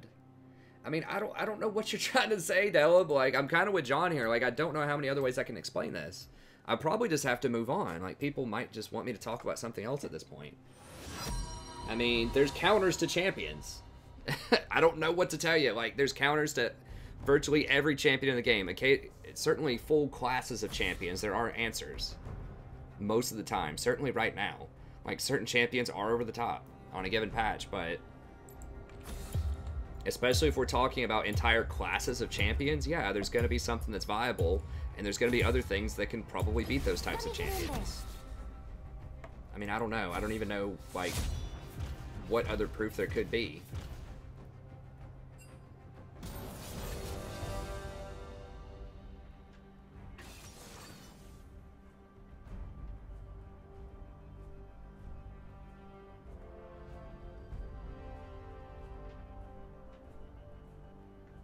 Hey, thanks, XL.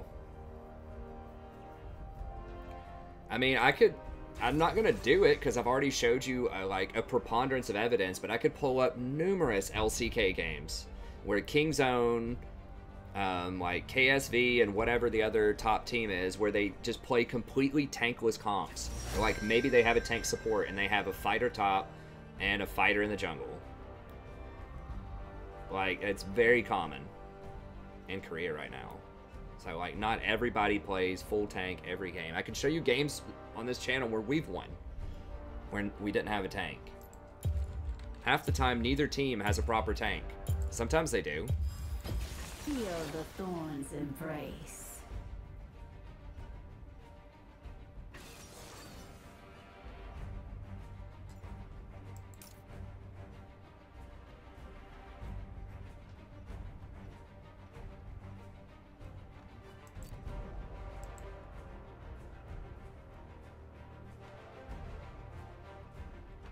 Nah, I don't let people know that I play.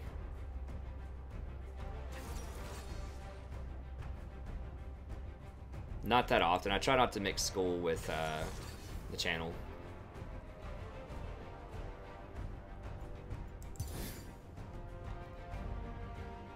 A decent looking comp. Hopefully this is a good Lux. That last Lux was not the one in the last game, but the one before that. The last one in a ranked game was good. I mean, I do like seeing some tanks on my team. Like, I like seeing Sejuani.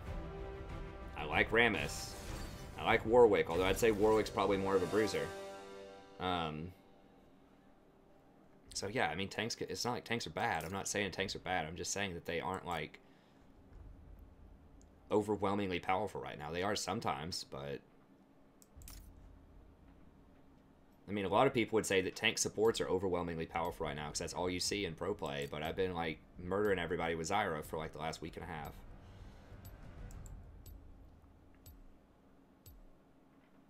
Yeah, always ignite on Zyra because you have heavy kill pressure in lane. If you have the ability to kill somebody in lane, potentially, you know, like there's a pretty good probability, then you always want to run Ignite. Okay, so someone asked which items am I getting on Zyra. Basically, Leandry's, Rylai's, and then after that, I haven't gotten that far because we've won the games too fast today. But, you know, probably either Void Staff or Death Cap. You can get the Oblivion Orb or whatever, the piece to Morello's that gives you the pin. You know, I've thought about that build. Like, not going full Morello's, that's a mistake, but getting, like, Leandry's and then that piece before you get Rylai's might be worth... I don't know, though. Rylai's is so good, but it's an option. I mean, I guess you could even go, like, Haunting Guys into the orb, but the problem is, like, you might as well just complete your Leandry's at that point. It's only 100 more gold.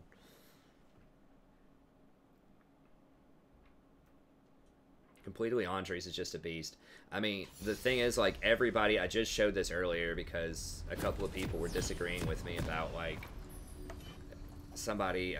I don't, like, a pseudonym or... I don't remember his name precisely, but was arguing something along the line, like, just... was debating with me in the chat for, like, what felt like over an hour. About, like, why Leandry's is a bad item.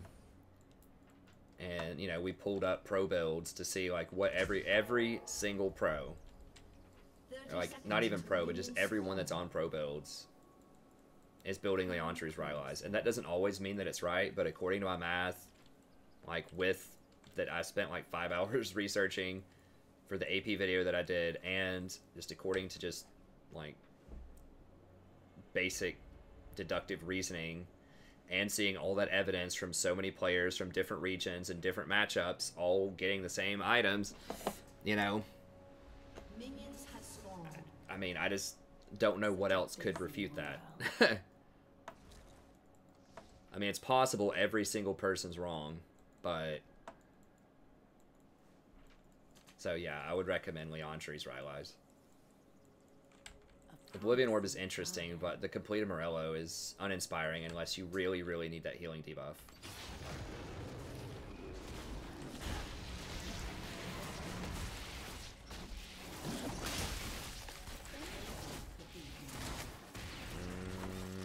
I feel like she might get punked right here. No, okay.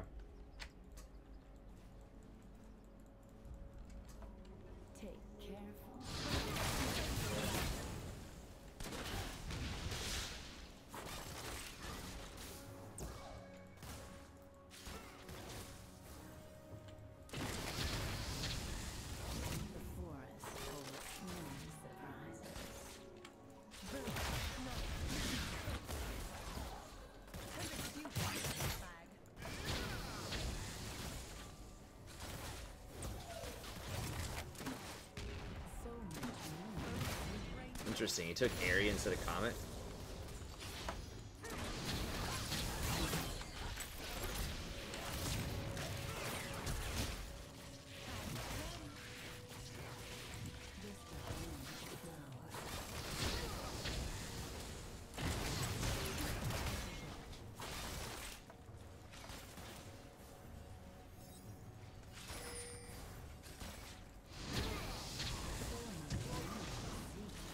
First blood.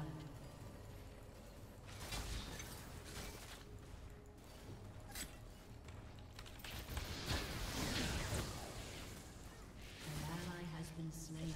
Oh, that's rough.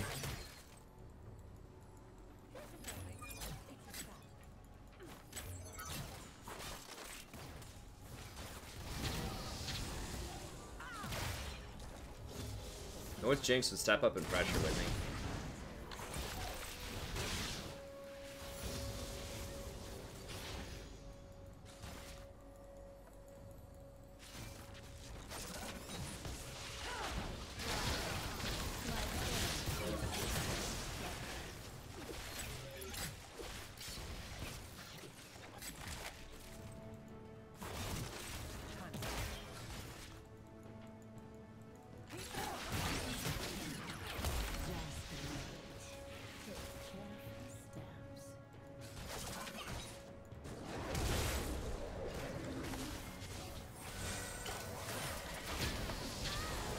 Damn it.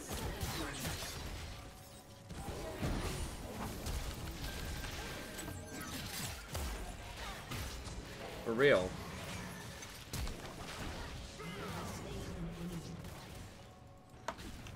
Get him, get him, get him. Don't let him get on me. Alright.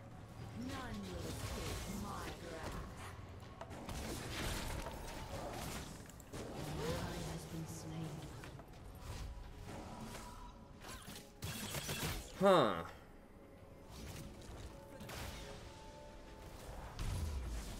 Promising garden. God, how is he losing this matchup so poorly?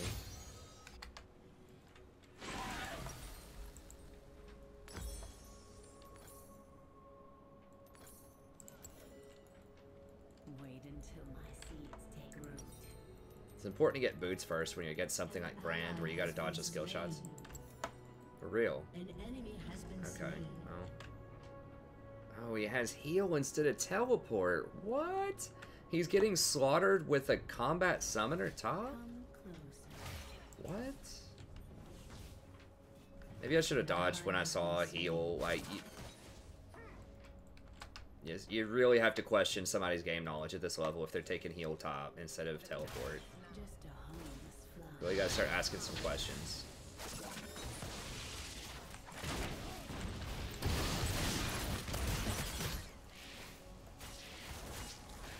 Come on, Jinx. Just all you needed was one more auto.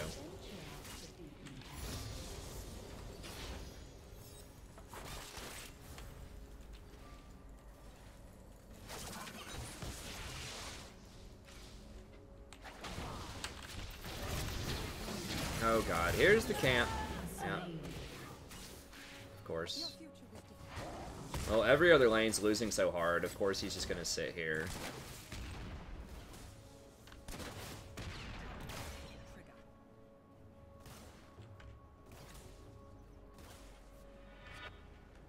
So much Well, more. this fighter assassin's beating the crap out of our tank in the jungle right now.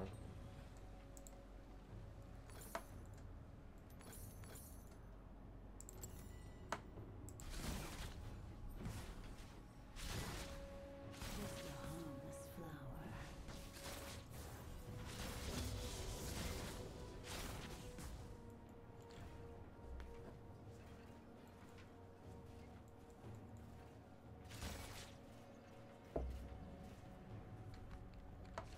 The forest holds many surprises.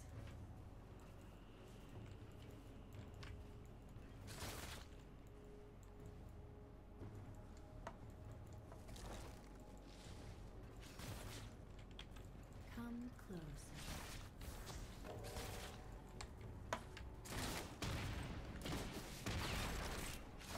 Well, we would be crushing this lane, but like Rengar's just gonna sit here probably.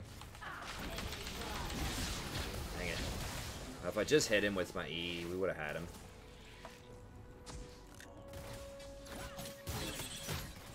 Maybe. Probably. If I hit him with that E. Rengar is going to be 6. Nasus is down 30 CS.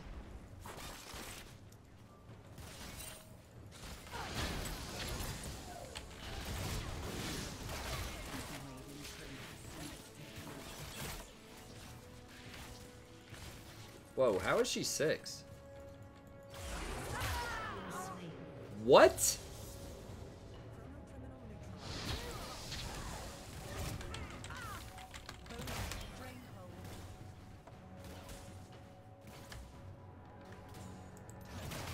I didn't think she had enough damage to do it.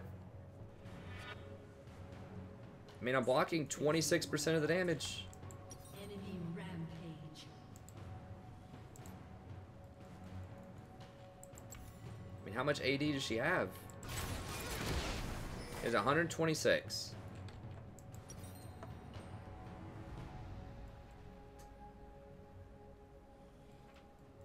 An enemy is unstoppable. Well, I mean, I guess the consolation prize is not going to matter that much. Lux is doing what Lux does, usually middle. Nasus should be able to win that matchup, especially with a heal. He's getting massacred, and then Rengar's just running wild, and we're too far behind bot.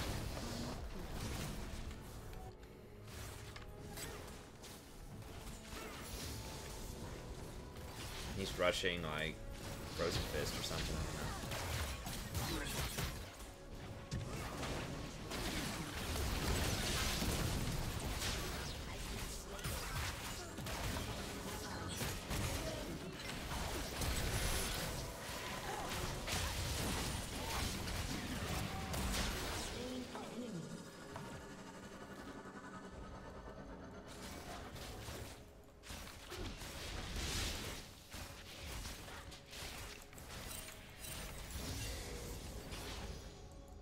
Things are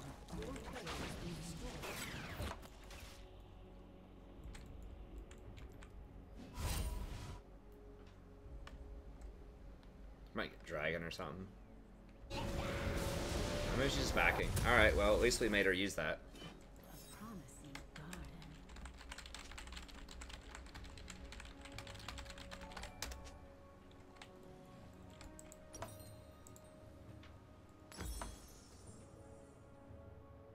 The forest holds many surprises. Like, look, Lux, I don't know, like, you're 0-3, basically 1v1 against Ryze, who's a terrible early game champion. It's not on Sejuani.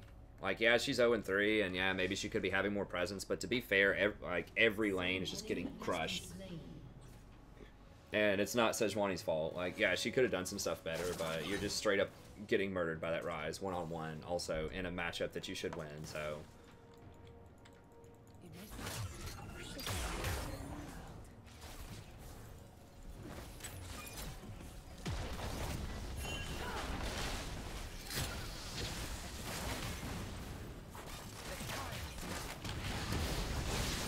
I'm dead.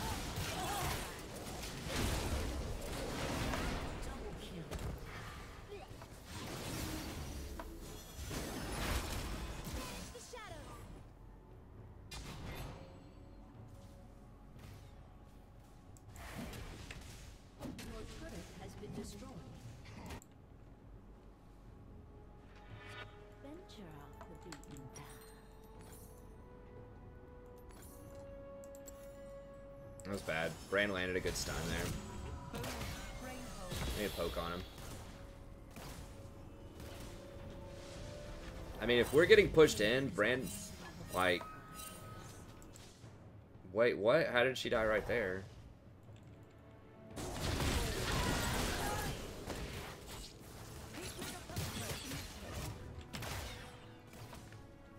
Well, it's one of those games. I mean, we won every other game tonight, so...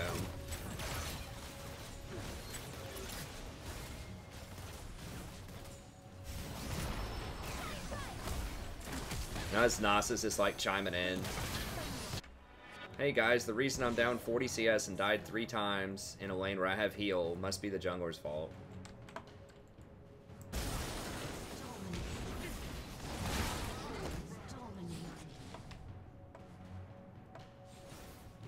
died because I've been out of position. I got caught by a couple of skill shots and I shouldn't have pushed up that more. I know they're going to camp us. Like, it's my fault every time I died. Like I said, could Sedge be playing stuff better? Sure, but I'm screwing up plenty of stuff too. I mean, they're playing well, you know.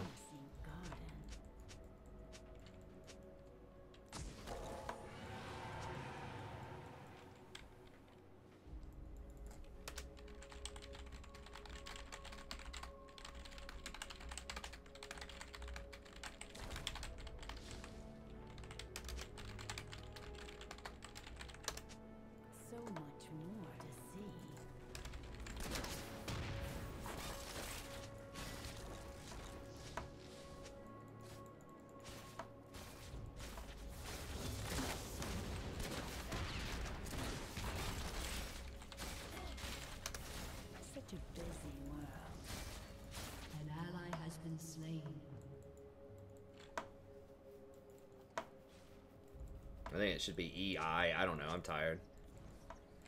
I'm getting dove. I don't understand. They're all super fed and they kill me instantly under tower when I have, like, virtually no items. I don't get it.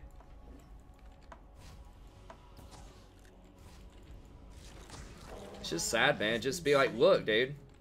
I got outplayed. I got beat. Like, why can't people just say that? Guess Aurelia beat my butt, even though I had a combat summoner and she has teleport.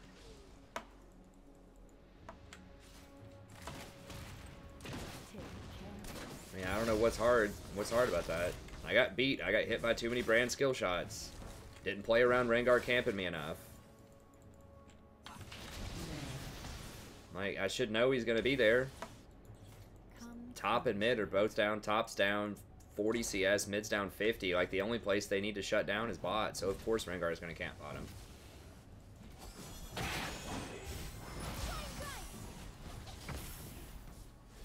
I just didn't play around that well enough.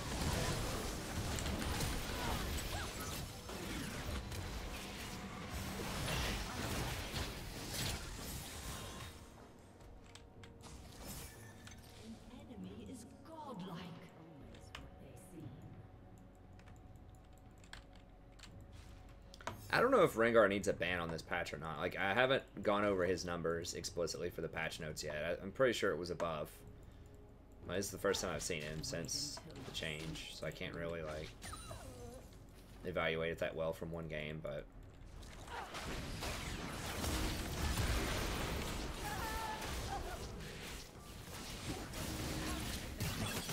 He's, like, unkillable right now. There's too much health.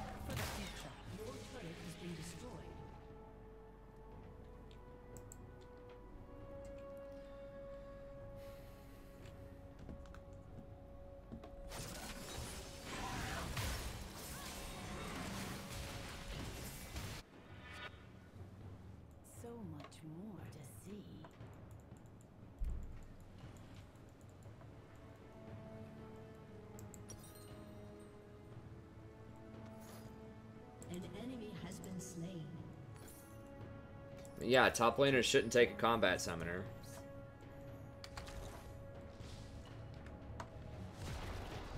An enemy has been slain. An enemy has been slain. An enemy is legendary. Q doesn't crit anymore. Or wait, no, Q can crit. His ult doesn't crit. Okay.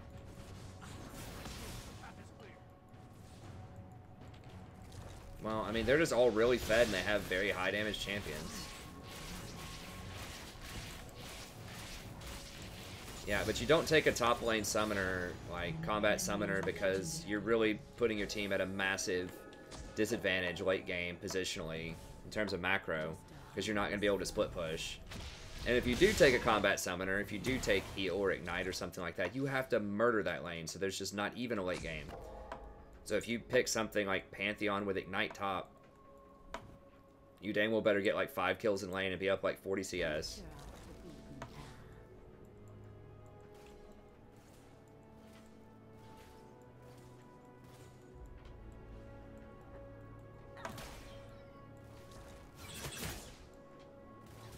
Such a busy world.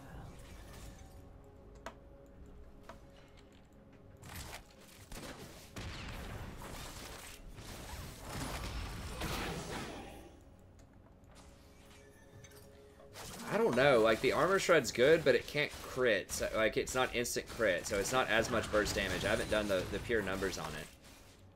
So I don't know for sure, but... Yeah, he's probably going to go for... I don't know. He could go for me. He can go for anybody and kill us. He's probably... Yeah, he's going to get Jinx, though. Alright. Okay, good chompers.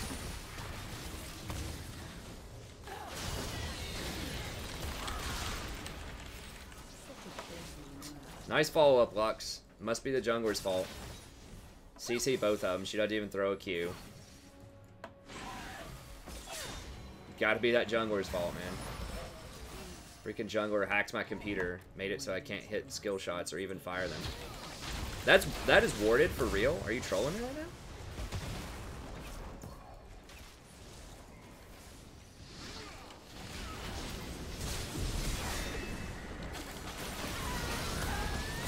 What is her auto range? She hit me from here to here. She have like 400 auto range? Enemy double kill.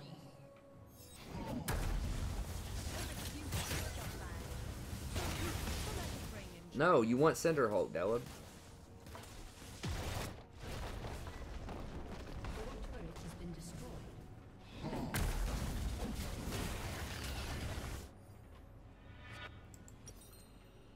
You never want Blood Razor on Jax these days. A promising garden.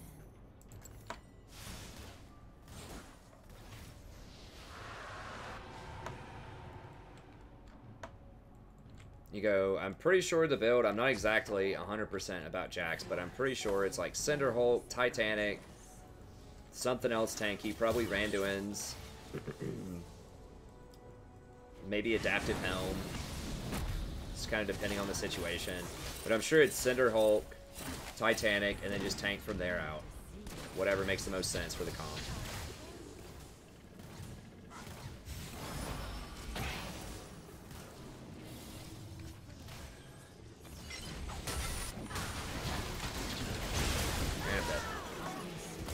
I can't kill anybody. They're way too far ahead. They're probably like 4 levels up on me right now.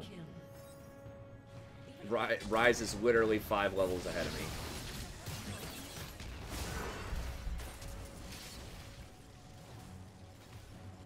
No, it was after I flashed. Like, I flashed, and then she walked up to me, because I turned around to E her. She walked up to me and auto-attacked me from, like, here to here. It was after I flashed. I'm just tired, is why I have my hand on my head. This might be my last game. I don't know. Maybe I'll play one more. Your inhibitor has been destroyed. I mean, Jax does enough damage with just Titanic Hydra because he can reset his autos, and he just Your turret scales has been really well. destroyed. With just, like, levels and his base stats. Come closer.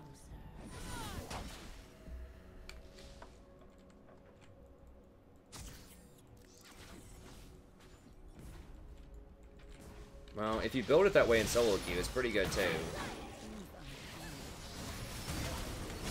It's because of press the attack, like, gives him enough damage where he can build full tank. Because he gets that extra percentage damage.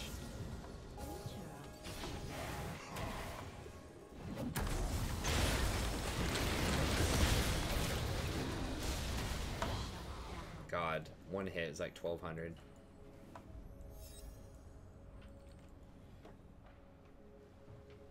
Such a busy one. I feel like Triforce is a bit greedy, but I mean, that is a lot more damage. I'd probably go Titanic, but I mean, Triforce fine. Oh, and the fist thing. Not Tormund's fist. I forgot the name of it. So much more to see. Sterix. I guess you could go like Trinity Sterix. I don't know. Maybe that's too squishy. Enemy rampage. Enemy double kill. The remembrancers say I win. She's 2 levels up on me. I can't kill her. The base stats are too high. Okay.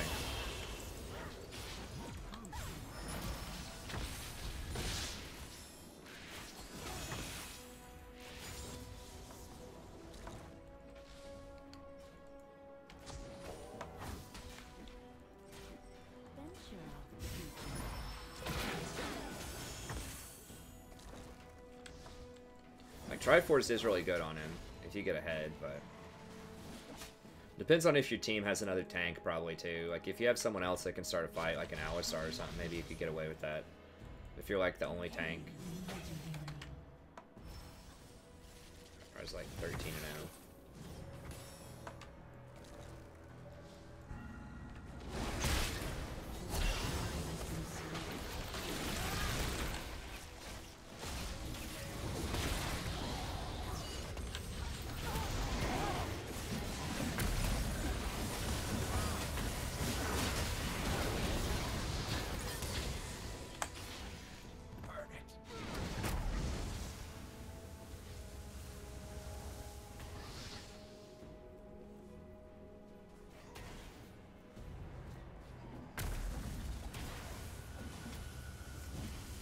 Well, yeah, Lux hold my beer. After I do 90% of the damage, Lux hits her with one skill shot. Sure. I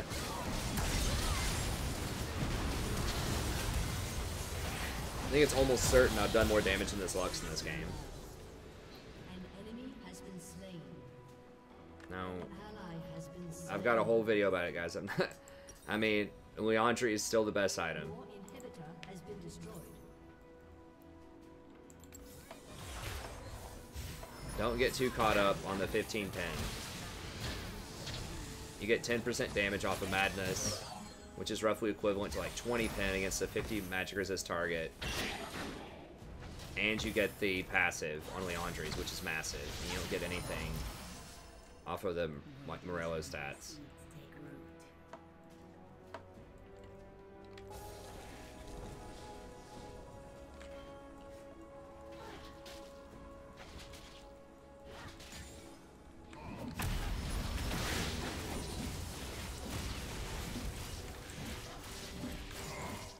Yeah, I think I might have to go to sleep after this one. I hate to go out on a loss, but I have to sleep because I have to take my daughter to daycare tomorrow.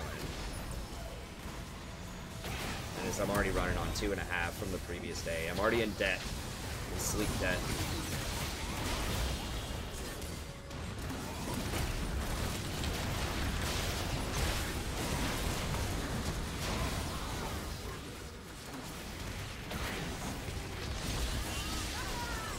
Oh God. It didn't even touch me. Rise just straight one-shot me. Got death cap. How much AP does he have? He's got like 765 AP. Ally has been slain. Yeah, it's like one rotation. It's like 1600 damage, 1700 damage.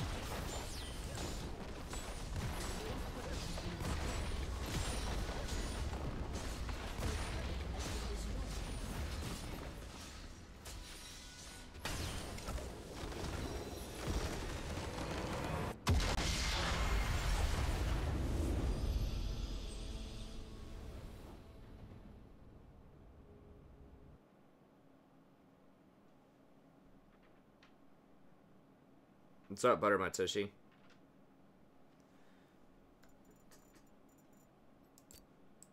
Yeah, I know it's kind of a shorter stream. I gotta go to sleep. I'm gonna have to pass out. It was a pretty good stream overall, I think. I can't remember. I think we won more than we lost. Yeah, we're 3-1. So I'll take that. That's a good day. I can retire on that.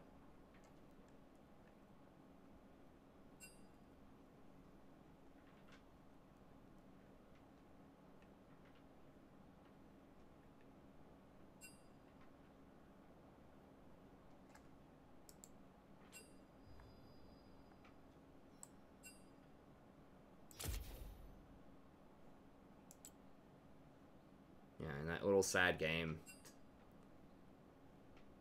I still had the most on my team, but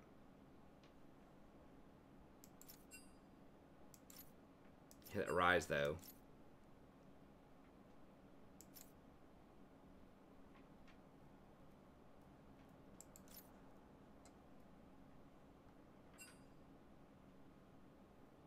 Anyways, all right, that's gonna be it. Thank y'all very much. Have a good day, and I'll see you next time.